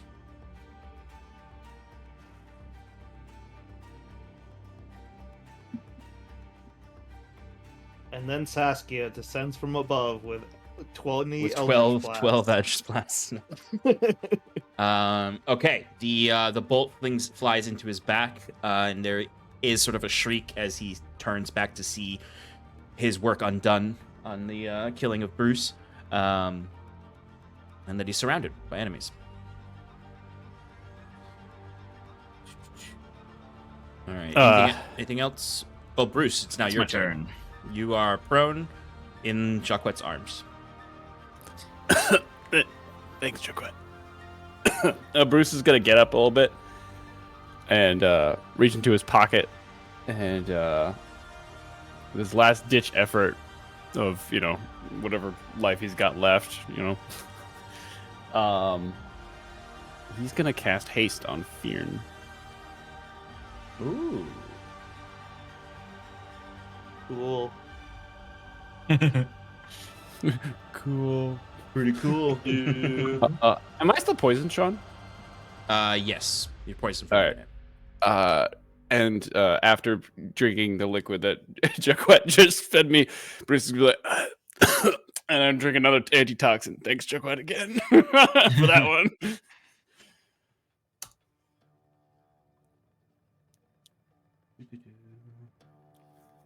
Or is the Well- poison, is that save at end of turn or no? No, it's just one of those last for a minute Oh, thing. gross. Yeah. So antitoxin gives you advantage on saves for it, right? Or does it Yeah. also cure it if it is? No, Look it's at just the- advantage on the saving throws Okay. for poisoned. Yeah. I guess I should have gotten potions of cure poison Yeah. as well. Wait, Wow. wait. Hold on. I think I might have one. Potion of pure poison. One of those Hold on. random potions I gave you like a million months ago. Yep. Whatever happened to those bargain bin potions you guys bought? We used some of them. Yeah, There I was think like so, yeah. potions of water, whatever. Yeah. No, I don't have one, unfortunately. No, it's just another antitoxin. What'd you take before a fight? Romp, romp. Oh, I could do that. That's such a waste. I'm not gonna do that. Yeah, it's alright. Does it do anything for me? Like, half the damage? If someone tries to poison you again within an hour, you'll have advantage. Alright, strong.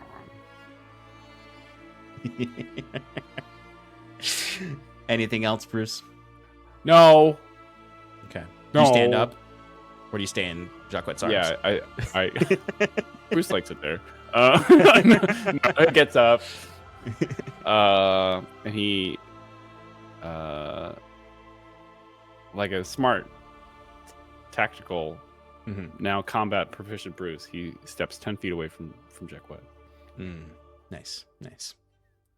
All right. At the end of Bruce's turn, he will use his second villain action. As he kind of looks around and sees that he's getting a little surrounded. He sees you cast haste on Fyrn, and he does not like that. He is going to start to mutter under his breath in a evil speech that none of you know. Mordor? It's Mordor, yes. Yeah, exactly. He's taking control of you. No. As he's doing this, the bloody pools on the floor and the blood in the eye of the dragon begins to rise as the blood from the dragon's eye is no longer a trickle, but it actually cracks the ice around it, and the eye itself, kind of the bone starts to crack as torrents of this ichor pour out of the eye, raising the amount of ichor on the floor by 3 feet, we'll say. So Bruce, it's starting to come up to your neck.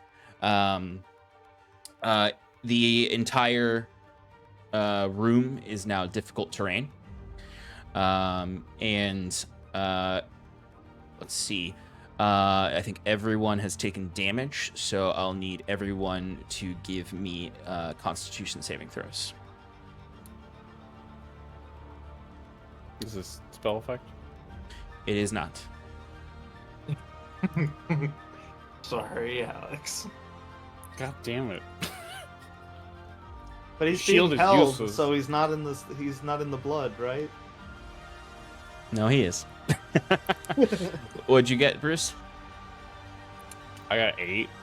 That is not a success. No. Jacquet, what'd you get? 19? 19 just fails. You my suck. God. Can I actually use my Give him- reaction to give him Yeah. +5? Oh, Yeah, you can praise give the him Bruce. the success he needs there. Praise baby Bruce. Septimus, what'd you get? I mean, yeah. 14, And Bruce will just say, so- jump.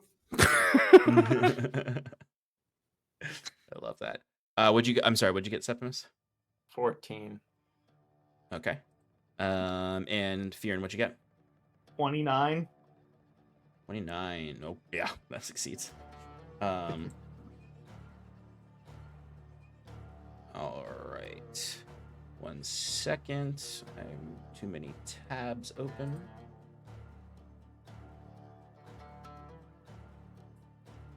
Come on.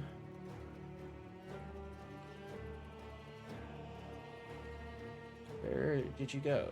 There you are. I'm right here. All right. So, and everyone who failed, is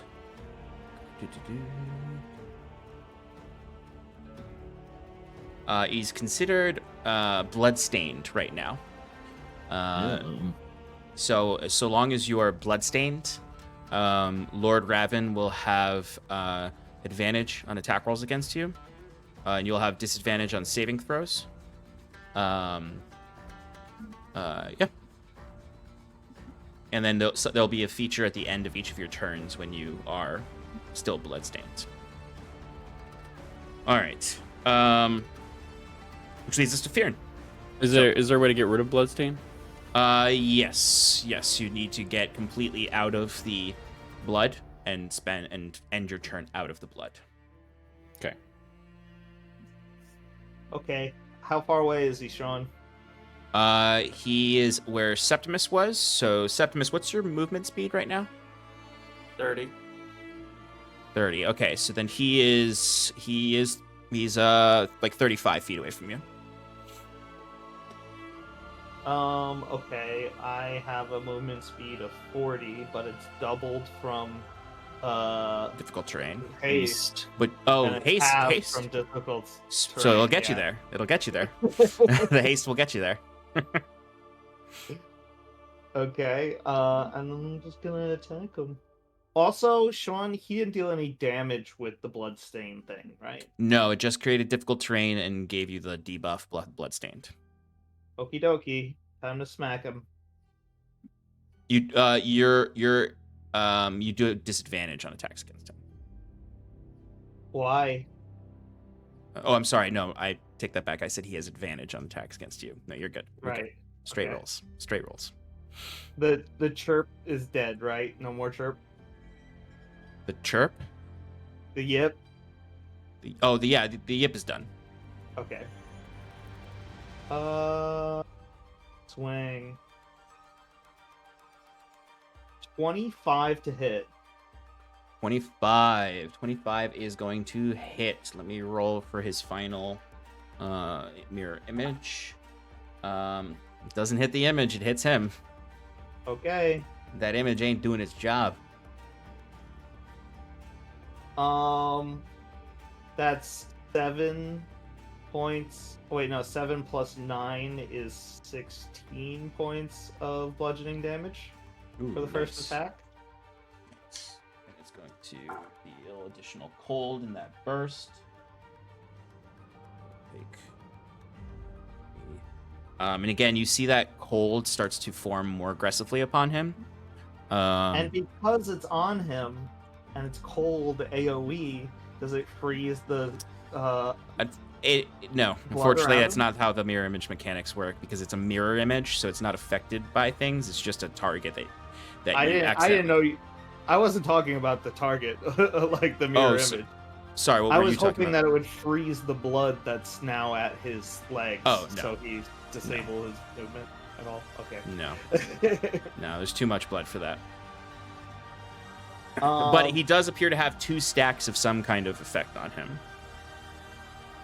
So I think instead of doing sap, I'm gonna knock him on his. Oh wait, no. If I knock him on his ass, it's gonna be in the water, and that's gonna be probably. Well, harder. those of us with ranged attacks will have disadvantage. So Yeah. that's Yeah. I'll have advantage. is what- sure. If you want to do that, go ahead. No, I'm gonna keep with the sap. He has disadvantage on his next Next what do you attack. call it? Attack. Mhm. And then we're going to attack again. Go for it. I got a 1 to hit, so that's gonna miss. Okay. Third attack. 14 to hit. That's not gonna hit, unfortunately. Oh!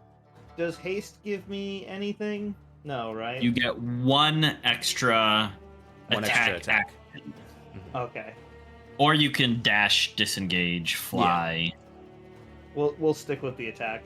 And remember, you get +2 to your AC with Yep. haste. 16 to hit on the last attack. And advantage on dexterity saving throws. What was the to hit? 16. No, that's not gonna hit, fortunately. Weird. Yeah. Big misses all around. Yeah, those are rough. I don't have my magical armor that gives me advantage on attack. Oh, because of tree form, yeah. You'll just have to go back and get it. All right. It is Lord Raven's turn. He is sapped. So he is going to... He'll make an attempt on Fyrn, because he really wants to kill you. But you are very hard to hit. He has disadvantage, so his advantage is disadvantaged, so it's a normal roll. Okay. Okay, that is a 31 to hit. Okay, I'm gonna use a reaction to Hellish Rebuke. Okay, excellent. I do love that. All right, so this is with the scythe.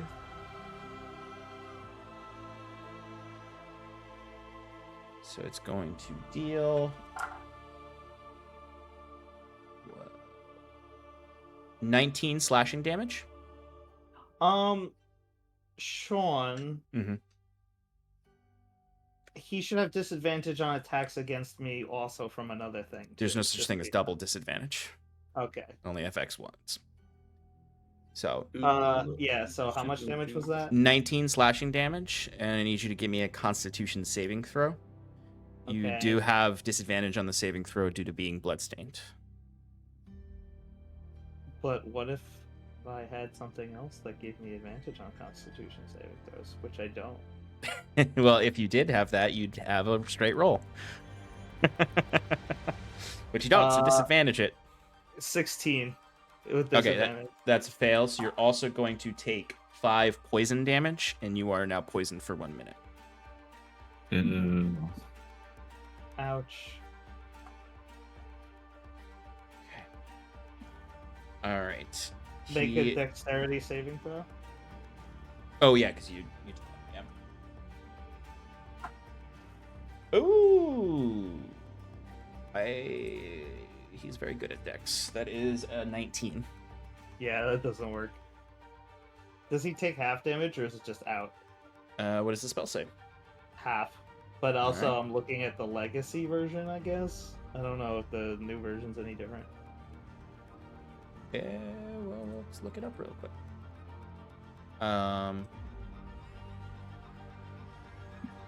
Yeah, that's something I realized the other day while playing with Stefan, is that all your stuff is probably the old stuff, and you should probably update your spell books. I actually can't update that one because it's built into my racial. Oh, you're ability. right. You're right. The good thing is though is that it is the same. Good. Okay. So it was 10 fire damage, half to 5 that fire damage. Okay. He does seem to be resistant to fire, so it's halved again. As the scythe digs into your side, Fyrn, and you just release this fiery energy, you can see the bloody form rippling against the flames. He is definitely like well bloodied at this point, not just because he's made of blood, but because he's well bloodied. He's gonna make his second attack on you, Fyrn. Okay. It's still a straight roll because of your protection. Correct. Is protection from good and evil a concentration spell? No. Okay, cool. It is actually. Hold on. Okay. What? I got a 23. That should You're do good. You're good. All right. Second attack on you is a 28. Well, I don't have a reaction, and I don't think it would help anyway. So yeah, that hits. Okay, it's gonna be 13 slashing damage. Ouch. Another Constitution saving throw. Yes. Just for the damage. 12. It's gonna hit. All right, you're gonna take 11 points of poison damage. That is one more than I needed to down me. So I'm down. Okay. He is then going to turn to Septimus. Oh no. It's also a straight roll for Septimus because of his ability. I don't think a 17 will hit you, Septimus. They will not. Okay. But I do think a 28 will. That will. Okay.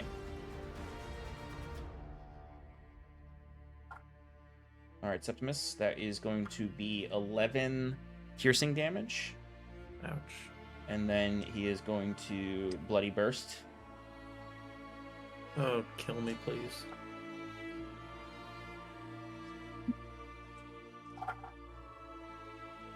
Jesus.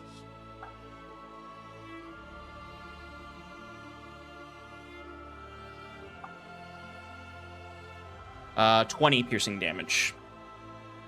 I'm down. He rolled a lot of ones in that one, Oh, I'm but down. it's a lot. Okay. That is all he can do. He is then going to end his turn. Septimus, give me a death saving throw.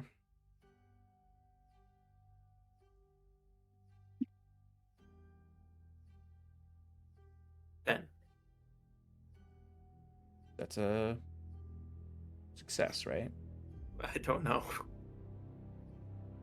Check. Yeah. Look that up. It is. Yeah. All right. Then you have a success. All right. Bruce and Jacquette, you two are up.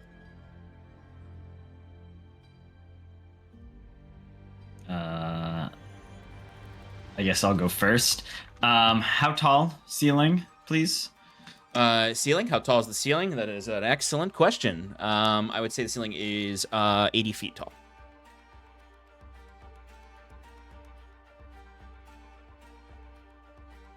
Am I close to a wall? You ran back up to the group, so you are 20 feet away from a wall.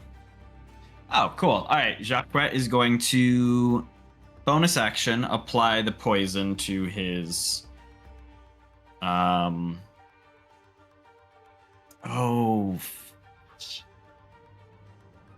Sorry. Sneak attack. I think, yeah, won't trigger because because everyone's incapacitated around him. Correct.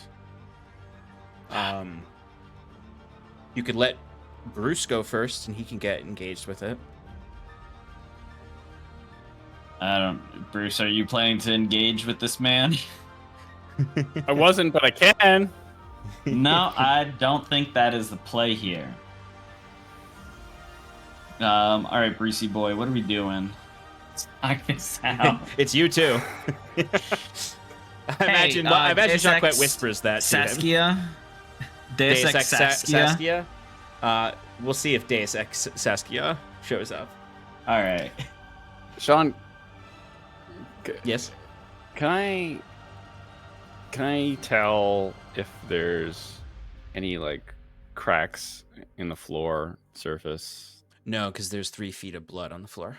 prior to? Prior to, superficial, not in the sense of like you can collapse this floor into like an open chamber in the glacier. No, but could I see like if I were to drain it, for example? What do you mean drain it? There's not really like a place to drain, I'd say. I mean, you could crack open the ice and some of it would drain into it. Might reduce the height of it by a little bit. There's also a chair that you can get on top of. You might have to disgrace Fyrn's brother's body to get up, but if you're trying to get out of the blood stain. Because that's not that far from you. That's only like 5 or 10 feet from you. Yeah. You don't have to crawl up on his brother. You can just crawl up onto the head of the chair. Well, I got another idea.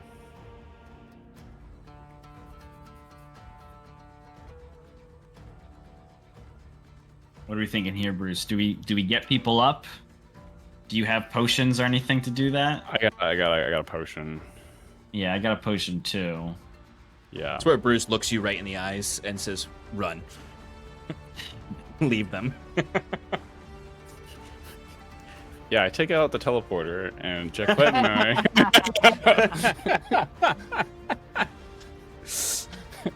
Somehow accidentally bring Lord Raven with you. But somehow, when you get to the farm, Lord Raven's like, I don't feel so hateful anymore. I think I'll settle down here. Oh my god! Wait a second. Idea? I have an idea. It just turns into Stardew Valley. Okay, well, either way, we should probably get them up. Right. Yeah. Okay. So- You get someone up first. Right. Who's near us? Both of them are. They're Okay. Septimus is 5 feet away from you, and Fyrn is also 5 feet away from you. All right. Jacquette will turn to Septimus, pop the cork on his potion of healing, and administer it orally for 7 points of healing to Septimus. Thank you. Not that it's gonna matter because his turn's gonna come before you. So, Yep. I'm just gonna be able to get slapped again. And then Jacquette is going to. All right, he's gonna fly onto the wall. Oh, that's right. You can fly. Yeah, so I got 50 feet of flying speed. So I'm gonna basically zoom onto the wall, use my climbing speed to hold myself up there, and then I'm just gonna take a pot shot at him, more to try to get rid of mirror image than anything. Yeah. Is this 21 to hit? He is going to. Let me look at his feature because he does have a reaction. Nope, can't be. He's not a ranged attack. So, that hits. That hits. Cool. And Septimus is engaged with him now, so sneak attack. Oh, she shall. All right. I love how we didn't think of that as like the way to get the engagement is to just raise one of the dead people in front of him. No, Bruce has to go and confront the Scathe Fulum. All right. Does he still have a mirror image up? He has one up. Yes. Oh. Okay, so you wanna? Let me double check the numbers on the mirrored image spell because I forgot already while I was looking up other things. So this is, I think this is going to hit the mirror image, but let me double check. So it's 3 or higher, right? Why? Yes. Okay, so this destroys the last mirror image. Cool. That's fine. All right. Jacquette goes. That's right. All your stupid little copies are dead. Now we're really gonna fuck you up. Iron and mana.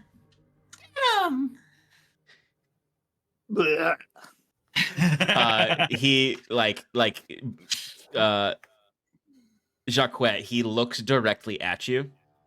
And it's like in that moment that like maybe you just like kind of realize like you've really been in it's been a while since you've been in a fight where you've actually been like targetable. So it just his stare looks a little coldly at you at this comment. Get him.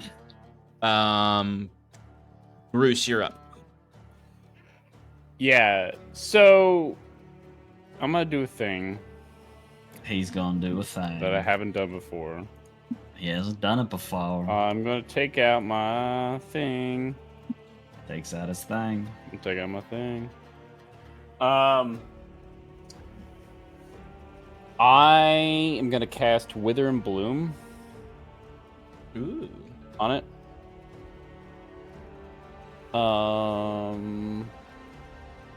What does that do? Wither and Bloom is a spell that just it says if the enemy is Lord Raven, it immediately dies. Counterspell. No, just kidding. It says invoke life and death in a 10-foot radius sphere centered on a point in a range. Each creature of your choice in the area makes a Constitution saving throw or takes 2d6 necrotic damage on a failed save. And have the most successful one. In addition, one creature of your choice in that area can spend and roll up to 1 unspent hit points dice and regain a number of hit points equal to that roll plus your spell casting modifier. Fyrn can do that. So exactly, yes. So I'm going to cast this at 4th level. Oh. So I'm gonna bring it up to. Oh shit! So does that also upgrade his hit dice usage? Yes. Nice. So that's Actually, I'm gonna bring it up. I could just crank it all the way up to fucking 6. I'm gonna do that. I'm gonna just Okay. spend everything. 66 necrotic damage. Well, Constitution saving throw. Sorry, Okay. 18. He got a 21 on the con saving throw. Okay, he can take 3d6 damage. well, We'll 66. roll the whole thing. Yeah. And then Fyrn can use up to 6 hit dice to heal himself. He can use. So you take Yes. 21. No, 5. 5. Yeah, 5. Yeah. Wow, that's cool. And he gets to add your modifier to the result of the hit dice roll. Right. Yeah. Plus So- 5. Plus 5. Wait. Well, isn't it plus 6? So roll right now? 5 of your hit dice. Okay. I'm just looking at my short rest and it says 1d10 plus 6. Right, you're not short resting though. Yeah, You're it's taking 5d10 mhm. Plus and 5. then adding Bruce's Modifier. spellcasting modifier per the rules of the spell. Yeah, you're not getting the short rest con modifier to it. Gotcha. So you- yeah, I- so you- I got a Otherwise, this spell would be 29 wildly with all the powerful. rolls. 29 with all the rolls. Yeah. And then you get plus 5 on top of that. So that's 34. 34, yeah. Yes. Nice. Very nice. Yay.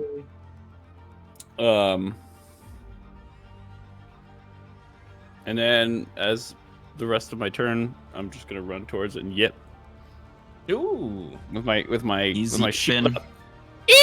Nice. Get a yip off. I love it. All right. At the end of your turn, he's going to use his last villain action. Oh. I I just want you to know how I'm feeling. yeah. Mr. I'm sad no one died last week. Yeah. And I specifically said to Alex earlier, man, I hope we get another combat encounter. Did you really? Yeah, I did. All right. So he's going to use his last villain action, which is going to be a bloody mist of blades. Oh, So jeez. the blood Why- all. Why What? not bloody blades of mist? Okay, we'll go with that. Yeah. All the blood on the floor kind of like shoots up into the air into this 60-foot area around him. Oh no. So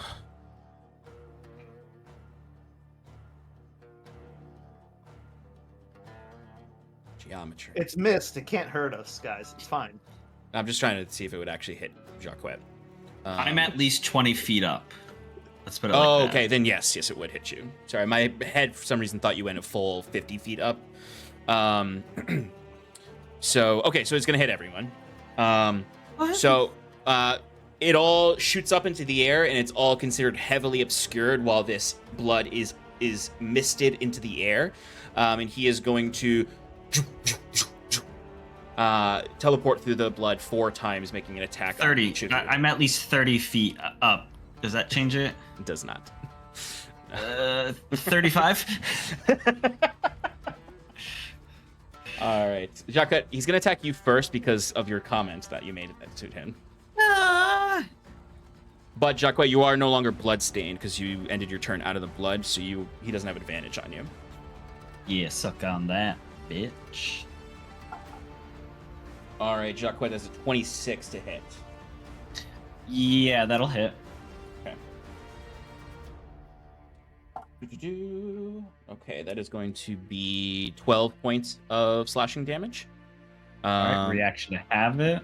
Okay, and then make a con saving throw for the poison damage, which you have advantage on. 14. Okay. So that is going to be 7 poison damage. Halved. Yep, because it's all part of the same attack. And you are considered poisoned now. All right, we'll do Bruce next.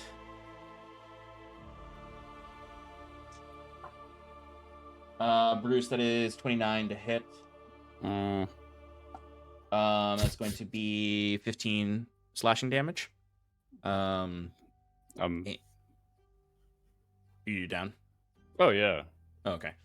All right. We won't. You could have tickled me, and I would. Yeah. A strong wind would have knocked you down. Yeah, you got it. All right. He has a straight attack on Fyrn. Well, Fyrn can't get double advantage though, so it's a straight attack. But it's a ranged attack because he's throwing a knife. So He's not throwing a knife. He's teleporting in front of you and stabbing you. Damn it. I love that delivery. It still might not hit. Yeah, it's gonna hit with a 28. Unless I had haste and I used a reaction, but I don't, so I won't.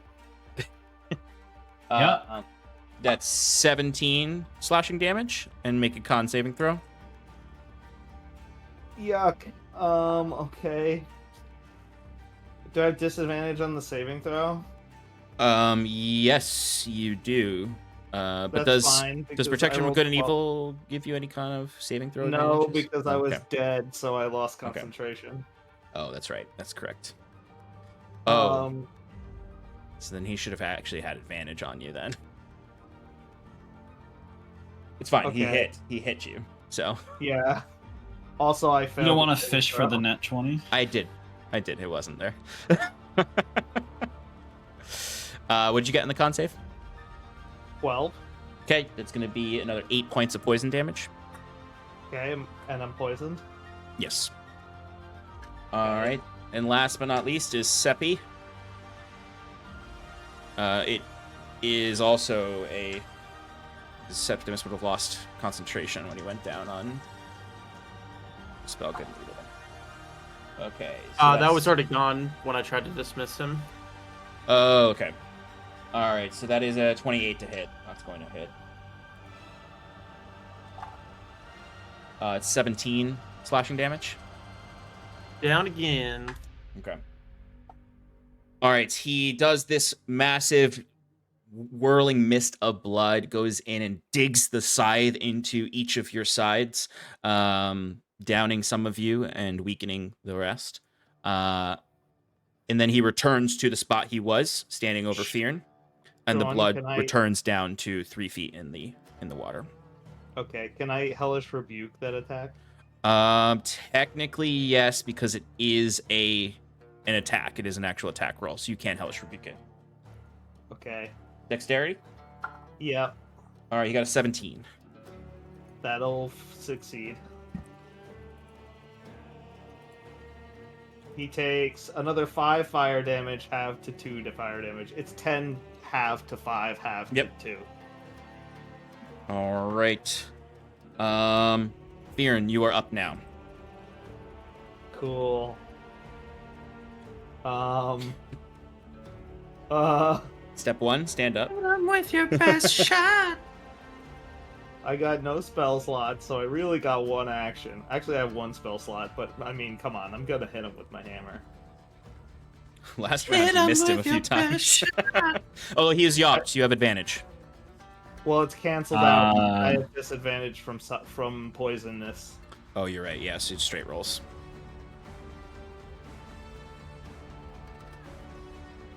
$24 to hit the first attack. That will hit. Nice.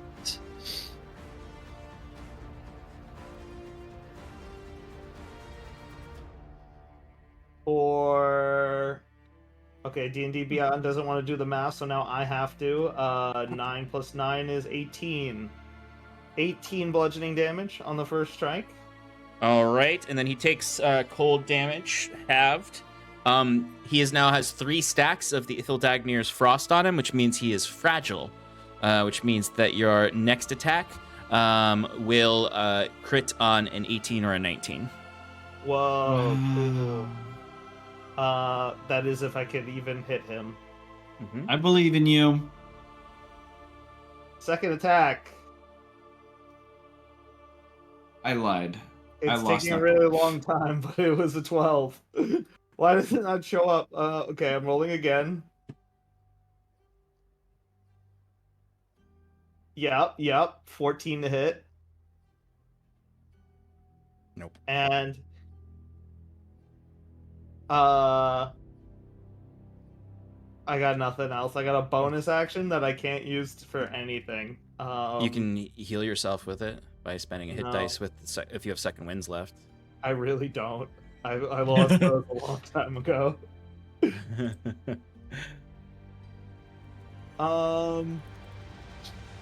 Yeah, Wasn't actually, there you like don't. some? I had like something with my other weapon that I could like stand still and use a bonus action and like do some damage or something like that. But I guess that doesn't apply. So yeah, I'm done. Nope. All right. Oh, but I did hit him once, Yes. so I did apply sap to him. Okay. Cool. All right. So he is going to. Did I have advantage on attacks from the yip? Yes. It doesn't. It all cancels out, right? Yeah, because you're poisoned. Right, and it cancels out because you're poisoned. Yeah. Right. Okay. All right. He is going to attack Fyrn. Sorry. We literally went over that.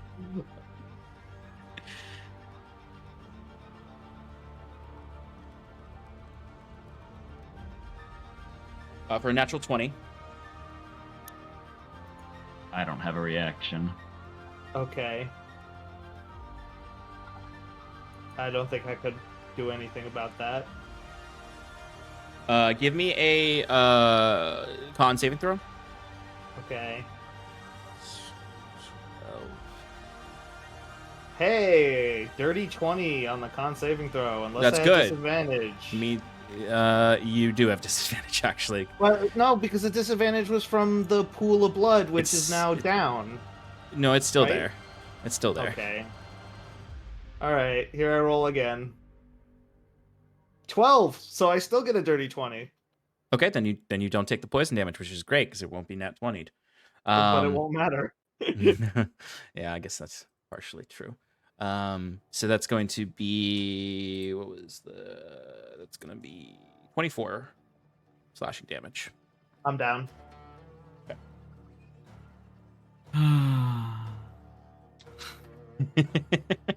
Saskia! APK. Deus Ex Saskia. Deus Ex Saskia. All right.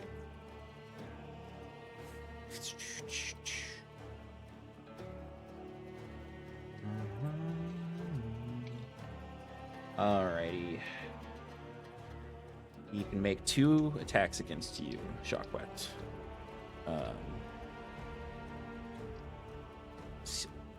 He can only make 2. Ow.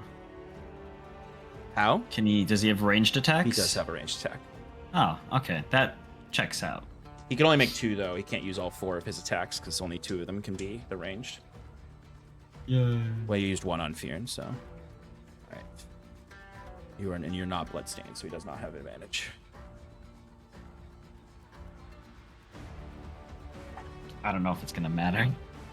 Probably not. It's a dirty 20 to hit. Yeah. Okay.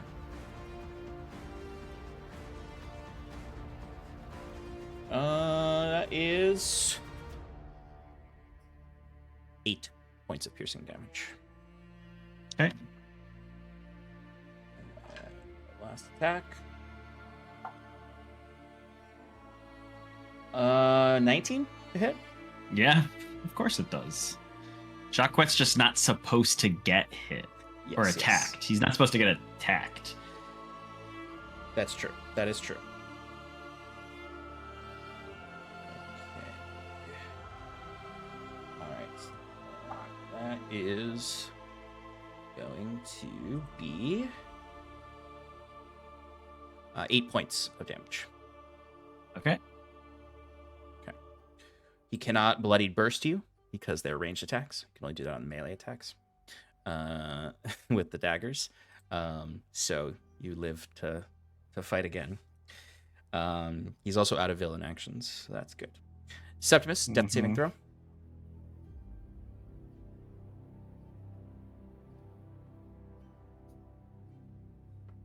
17. Success. Jacquet. Or you could have Bruce go to see if he gets a nat 20 and pops up. Yeah, you want to give that roll for me, Bruce? You got it. Wait. Oh, but okay. So here's the thing. Yeah. I have. Or you could try to raise Bruce so he has a full turn. If you've got more potions. No, I don't you have can get anything to heal him. Not.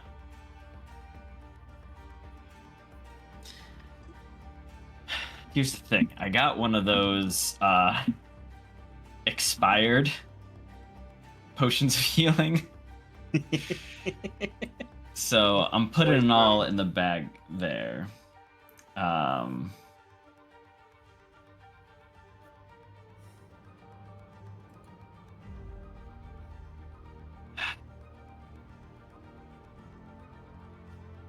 Well, so the other thing is that if so right now. What? Talk it out with me. Right now, the draconic yell is still up, so Correct. I'll have advantage negating So my you don't- disadvantage. Yes. I still can't get sneak attack, Yeah. but what I could do is I could get the blessed wart Yes. poison on my arrow or bolt. But Yes. is that gonna do enough to actually end the Well, it's fight? radiant. It's radiant. How much damage does it deal? 2d8, which could potentially be 4 at the True. least. True. Um, And your piercing damage. That's true. You also might get dazed by it. right, but the likelihood of that is Yeah. extremely small. Yeah, and especially when there's only one target in the room. It's Right. not as effective. Got anything sneaky up those sleeves? Most of my tricks work best when I'm not the one in the spotlight.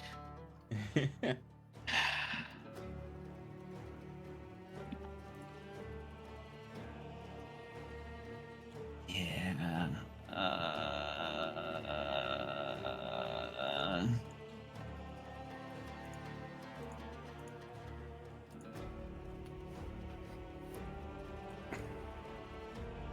I don't know, gang. What are we thinking here? I have, if it helps, I have 4 healing potions on me. 3 healing. All right. Bruce, do you have any healing? I got one more left. All right. Jacquet is gonna fly down to Bruce, administer the old potion of healing that he got as a reward from the people. How much does that heal? Roll a d20. Oh. 17. Okay, it's a regular healing potion then. Oh, Oh, thank If it was a But nat it's 1, probably it more would have dealt spells, poison yeah. damage to him, and if it was a nat 20, it would have dealt double healing. Oh, okay. Well, that's 8 hey, points of I'm just healing going to back. Bruce. Bruce starts throwing up. Is Bruce engaged with liquid. him? If I'm thinking about this correctly, you guys were kind of basically surrounding him, so yes, I would say Bruce is engaged with him. Okay, so I flew to the opposite side of Bruce from him, so I've got that 5 feet buffer, and then I will make an attack straight on this guy for a dirty 20 to hit. That hits. That just beats his 19 AC. Nice. Ooh, that was shit roll for damage. 15 piercing.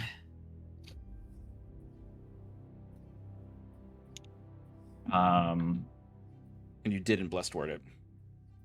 No. That's the other thing, is I haven't had time to do anything. Yeah. Huh?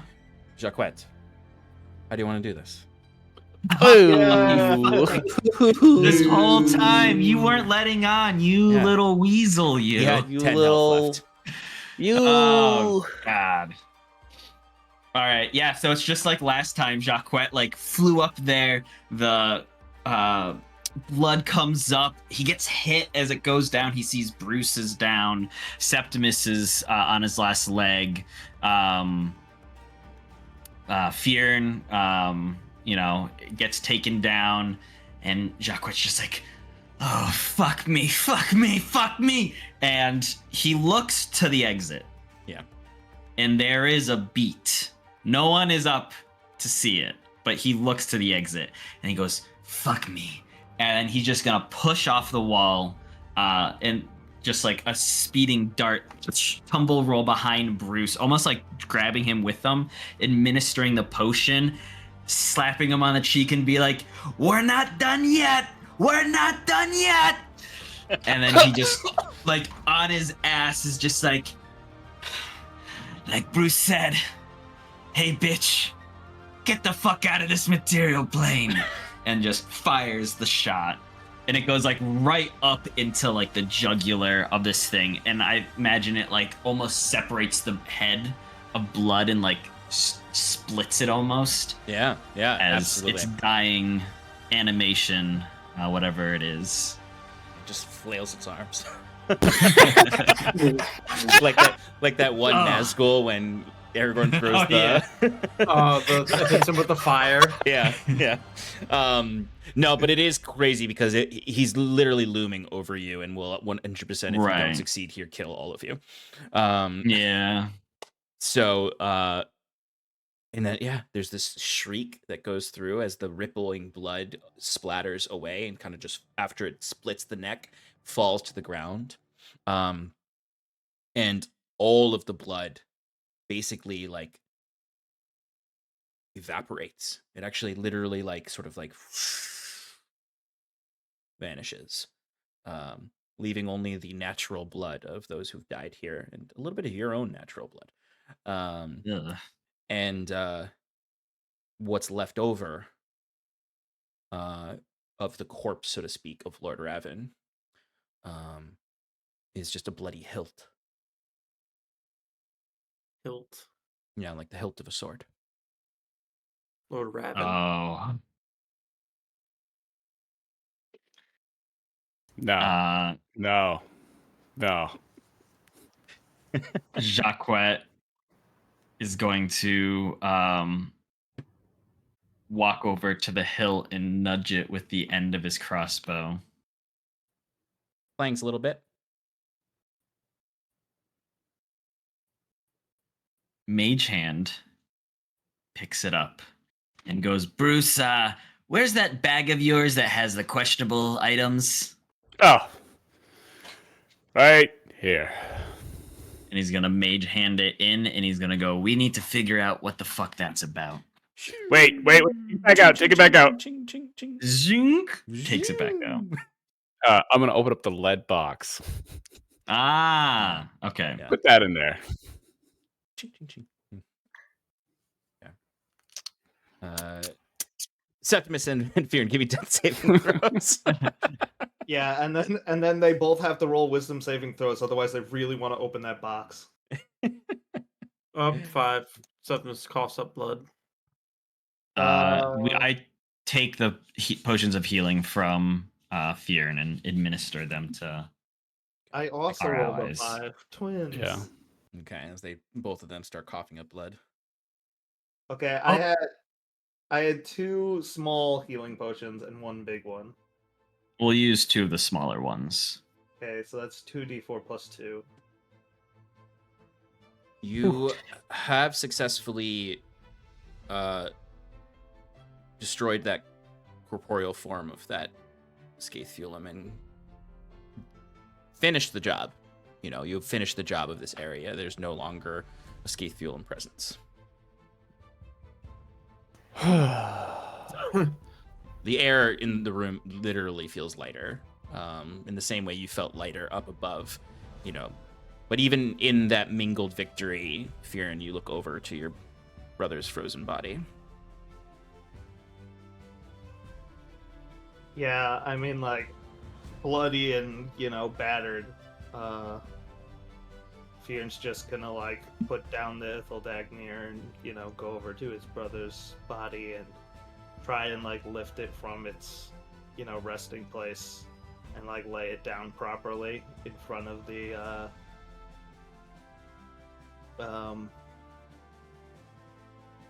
altar, or, the throne. And he's just leaning next to it, and he looks over to Bruce and says, "Is there a way we can bring him with us?" Yeah, we could bring him. We're just gonna have to carry him, though. And that, my friends, is a lesson in making sure you always take a short rest before moving on to the next area. It's that exact moment you hear footsteps behind you as Saskia runs in. Bring him with us. What did I miss? However, we're gonna make it home. All right. Strength left in me. It's okay. Are we all ready to go home? No. Okay. Take your time. We should probably speak with Baron before we just leave him here. Oh, And he's there's still a waiting lot of outside. good magic items left behind. You also have to That's grab Sal, who's way back Right. in the other area. Yes. And Char. Don't forget Char. We gotta find him.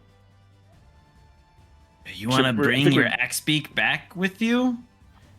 I thought we were just gonna send him with Baron. Right, but I mean, we don't want to leave him, without Baron. He could be freezing out there somewhere. What? Baron, I mean. Char will be fine. Oh, yeah. Let's go. We can go find Baron. Yeah. To carrying the body of your brother, you can step from the caves of the glacier. There's wind blowing through the tunnels as some openings have melted in the glacier, and there's sort of this whistling that rushes through. As you step out to a very bright, sunny afternoon, return to the firmament, where you can find Baron taking stock of the blessed word he found. Sigil is still there.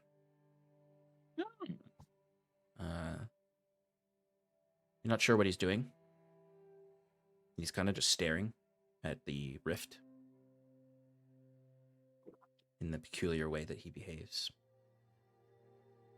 Saskia also joins you.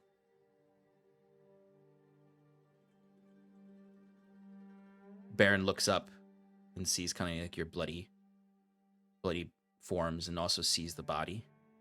And he looks down respectfully, sort of gestures with his hand over his heart to you, Fyrn.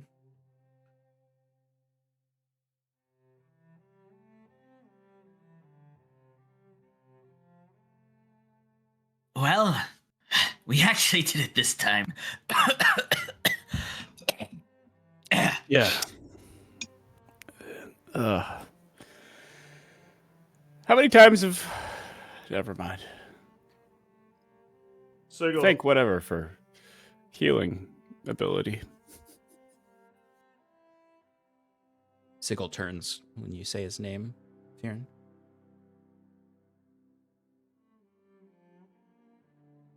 you say that you freed the souls of this land. Where did they go? Are they loose in the material plane, or did they go somewhere else? He steps down from the altar platform and looks to your your brother's body.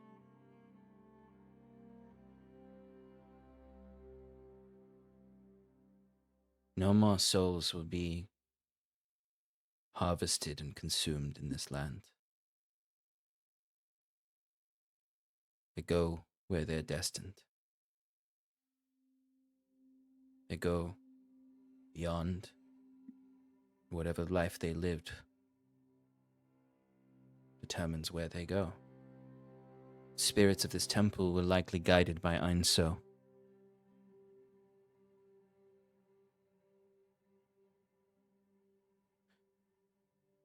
Bruce, I mentioned the ancient figure of the Wayward One. You did. A little known fact of the world. He's still around, paying penance for his sins, helping guide souls to their destined life beyond.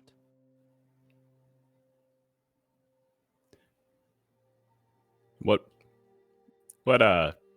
plane is that exactly?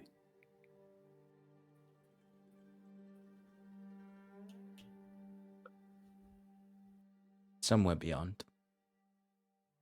Doesn't even touch this realm. It only need be touched by an Alma soul. My brother was a great warrior. He deserves a warrior's afterlife. Can you be sure that that is what he got? Can I? No.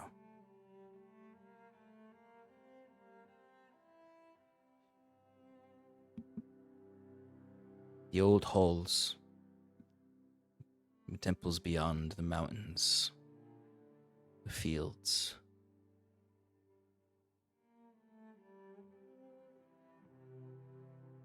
Only a mortal can find their way to the afterlife on their own journey, their own road.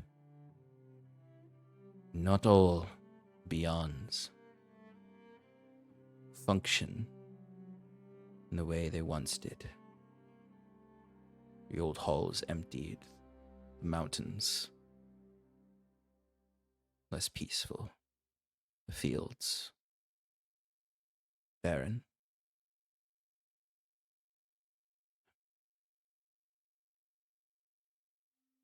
The worlds beyond your own are not what you think.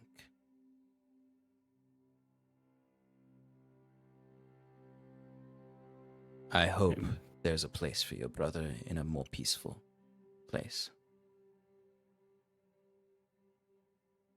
The Wayward One watches over those who are not claimed.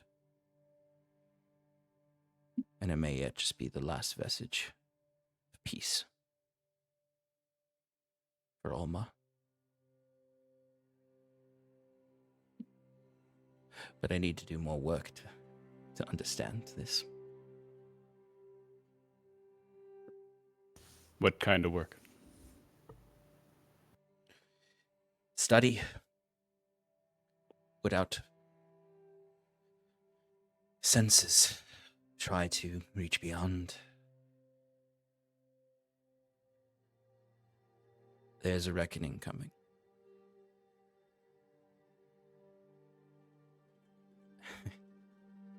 What do you mean by that? And how do you know that? I can explain perhaps in more detail when you return to Hyven. But I had a conversation with your golden friend.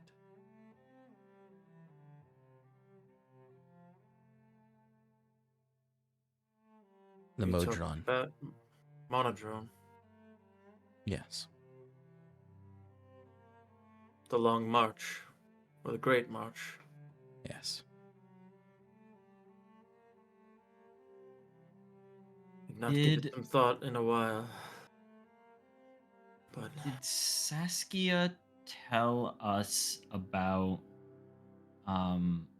Rose's comment about a race for the material plane? I'm not sure if she mentioned that. I don't think she did. I don't believe Okay. so. Okay.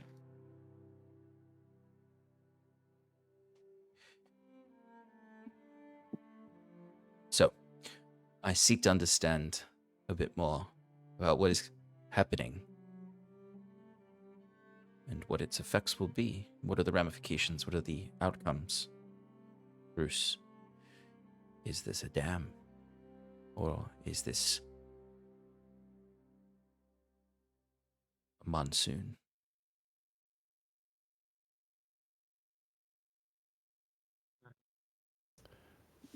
Well, Well, I'll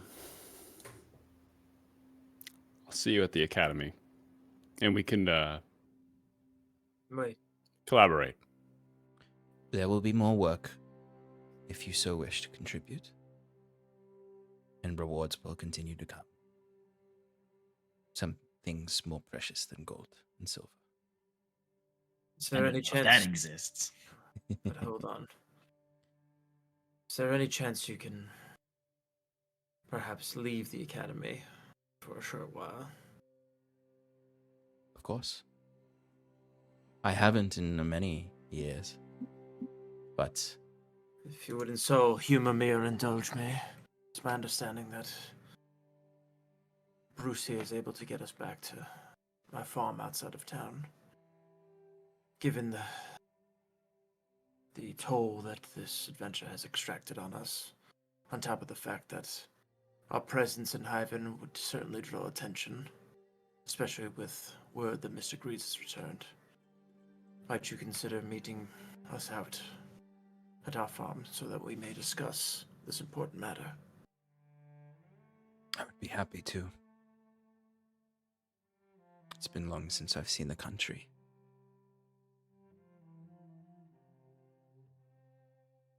And real quick concerning, just big things in the grand scope. Jacques kind of gestures over his shoulder at the glacier. Is there anything we can do with that corpse?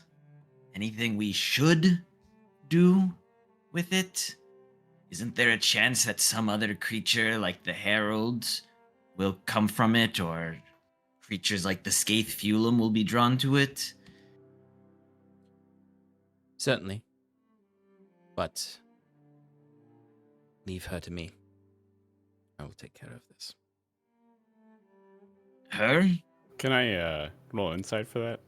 Sure. And it's more of like a, what does he mean by a take care of it kind of thing? Yeah. Oh, that's sad. I got a 12. Whatever Bruce. Checks out. Yeah. Yeah, whatever Bruce thinks let his imagination go wild. To you saying her, he would respond, and there's almost like a matter of factness that in a lot of the things he's saying that he didn't have before, really, with you guys, where he was a little bit more cagey, kept his knowledge close to his chest. But it almost seems like an open book a little bit right now with the things he's been saying since you first talked to him, Bruce, today. And he just steps over to the archway that leads to the rampart. Yes.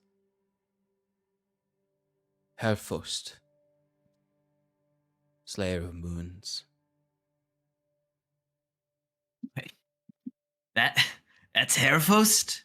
Half of her. Where's the other half? He looks over at Fyrn. Somewhere north. Ilivania clove her in two. Her legs and her tail are in the north. Her torso, her wings, her jaws, her claws are here.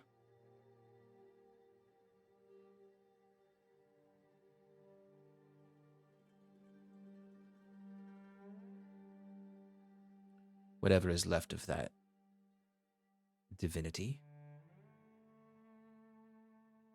Many will try to claim it. It's best to let those things take their proper path. Cycle back into the world the god drakes came from. They're not ordinary spirits or creatures from beyond. They're of this material world. Some have laid claim to other realms, like Fiersoul the Mad. But others are born of Aradun herself.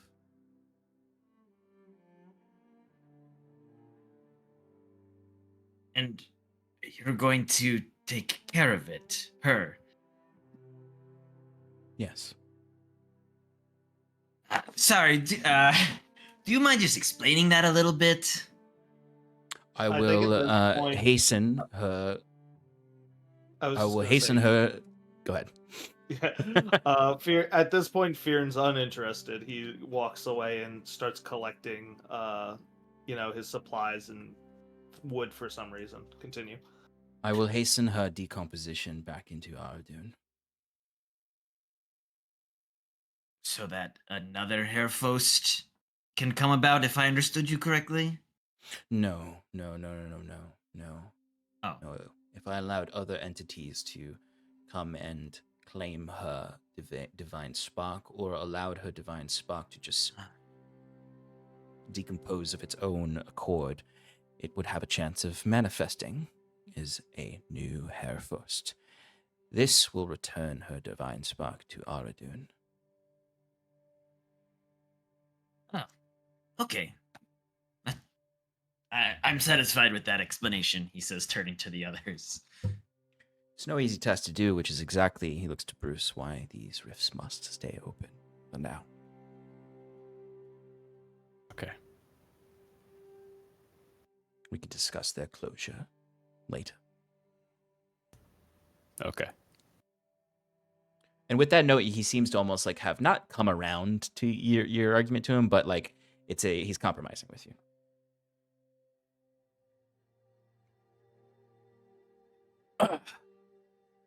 But Septimus, yes, I will make the effort to bring myself to your farm once you've returned there.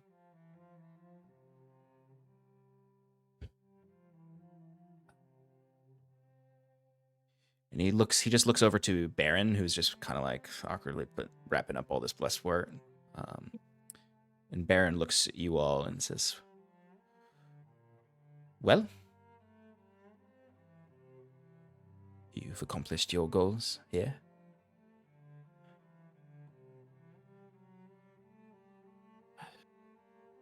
Thank you for all your help, Baron. Not sure how we would have made it this far without you. Well, I believe the people of Sekanto have everything they need and owe their futures to you all. Not just for this blessed ward, which will help them cleanse further remnants of this undead.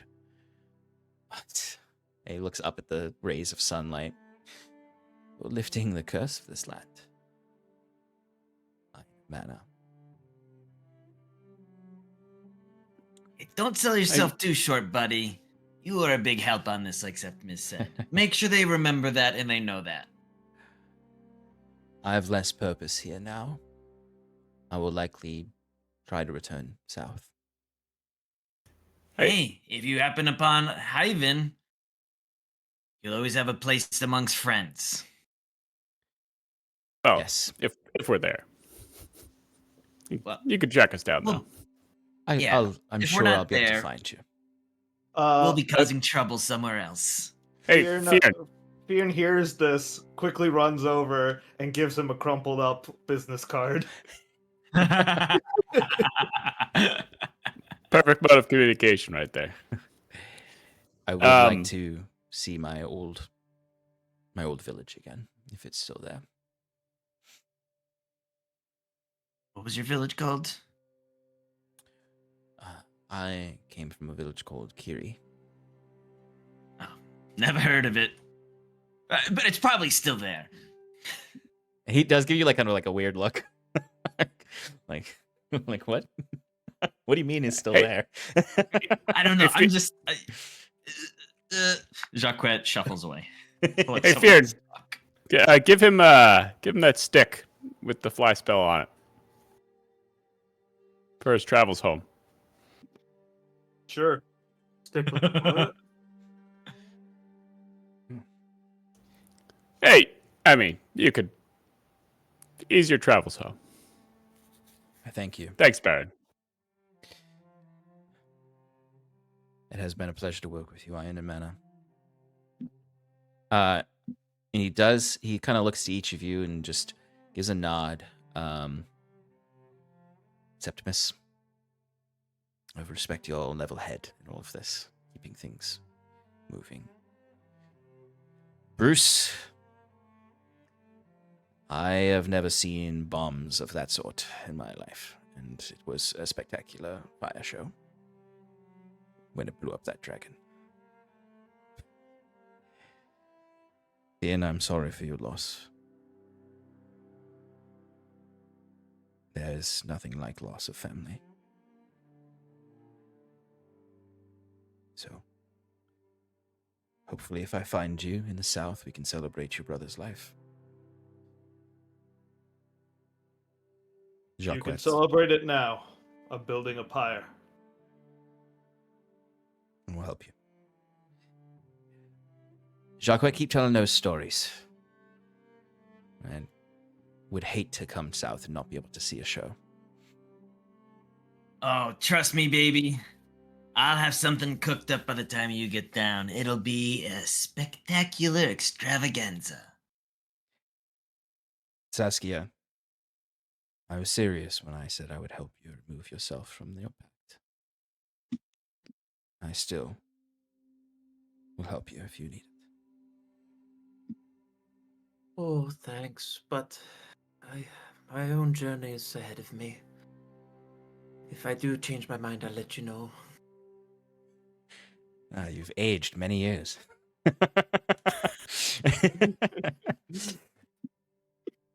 When I'm in the south, You're useless. we'll connect on it. Well, I know you have your own means, so I better get started on my way back. Once we complete this pyre for your brother, Fyrn.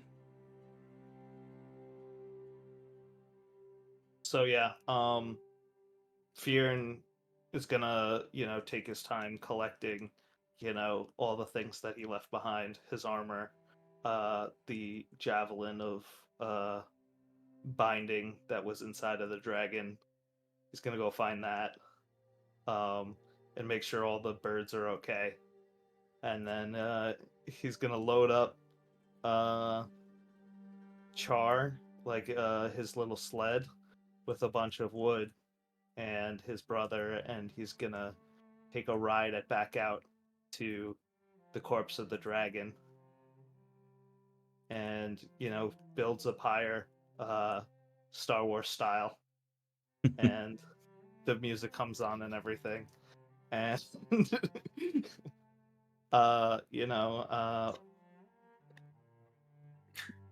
he looks to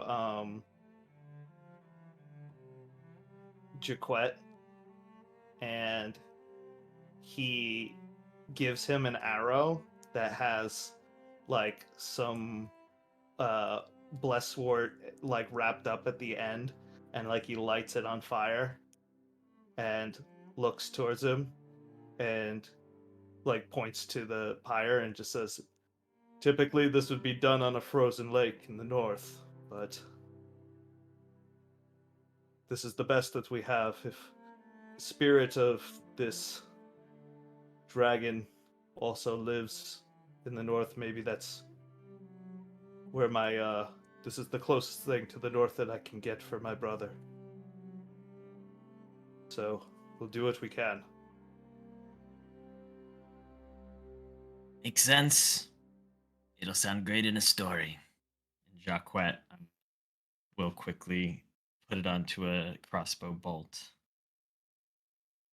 Fire it. Fire it into the pyre. I'm gonna make you roll to hit. Hits it and lights it. Steady aim, bonus action. There you go. There you go. Yeah, steady aim, bonus action. And the fire lights, and it is dazzling gold that scintillates across the weeping frozen walls of the glacier hall. And your brother's spirit, wherever it may be, is respected here on the material plane.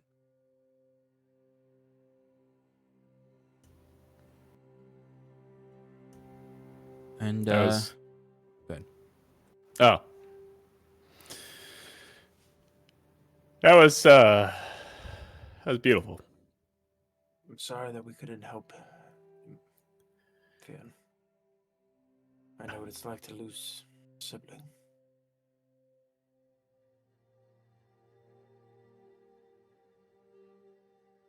He was everything to me.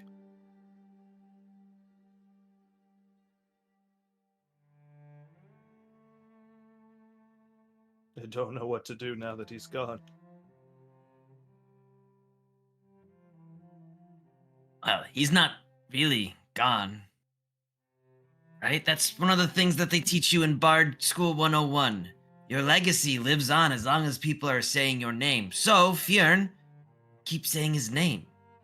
If We'll you all ever keep saying make a his song name. about my brother, I'm going to kill you. Song? No. Epic ballad? I mean, come on. A man sails by himself I'm up to going the to frozen kill north, you. fights off a Skaithfelum all by himself with the Ithildagnir. The bards will sing it across the lands for generations. That's one way to keep his memory alive, dude.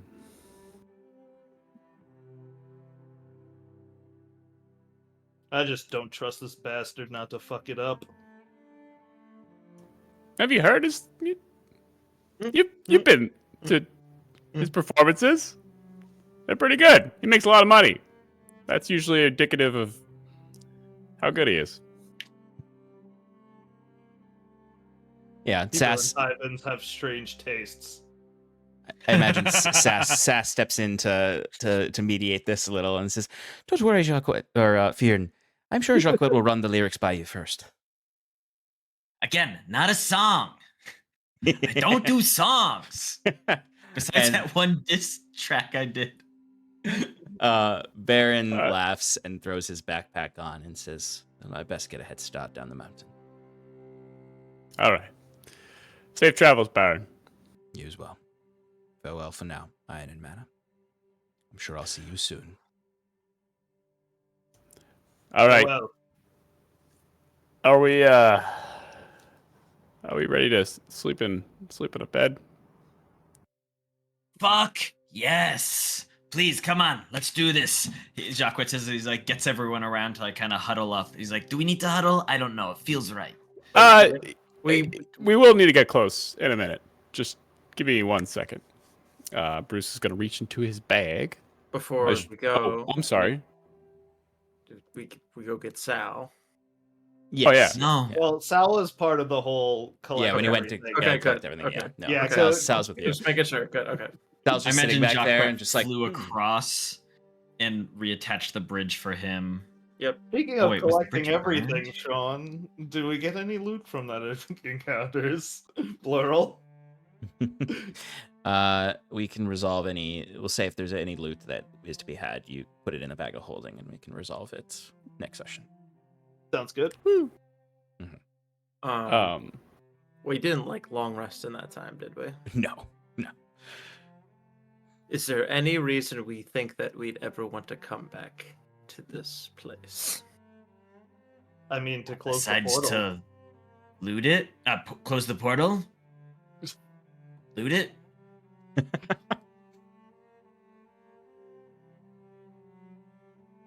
Why, you thinking of Word of Recall or something? Yes, but I'd need a long rest.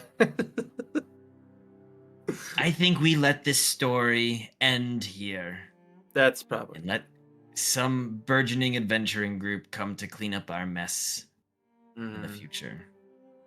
Very good. I do miss her. All right, Bruce. All Send right. us on our way. My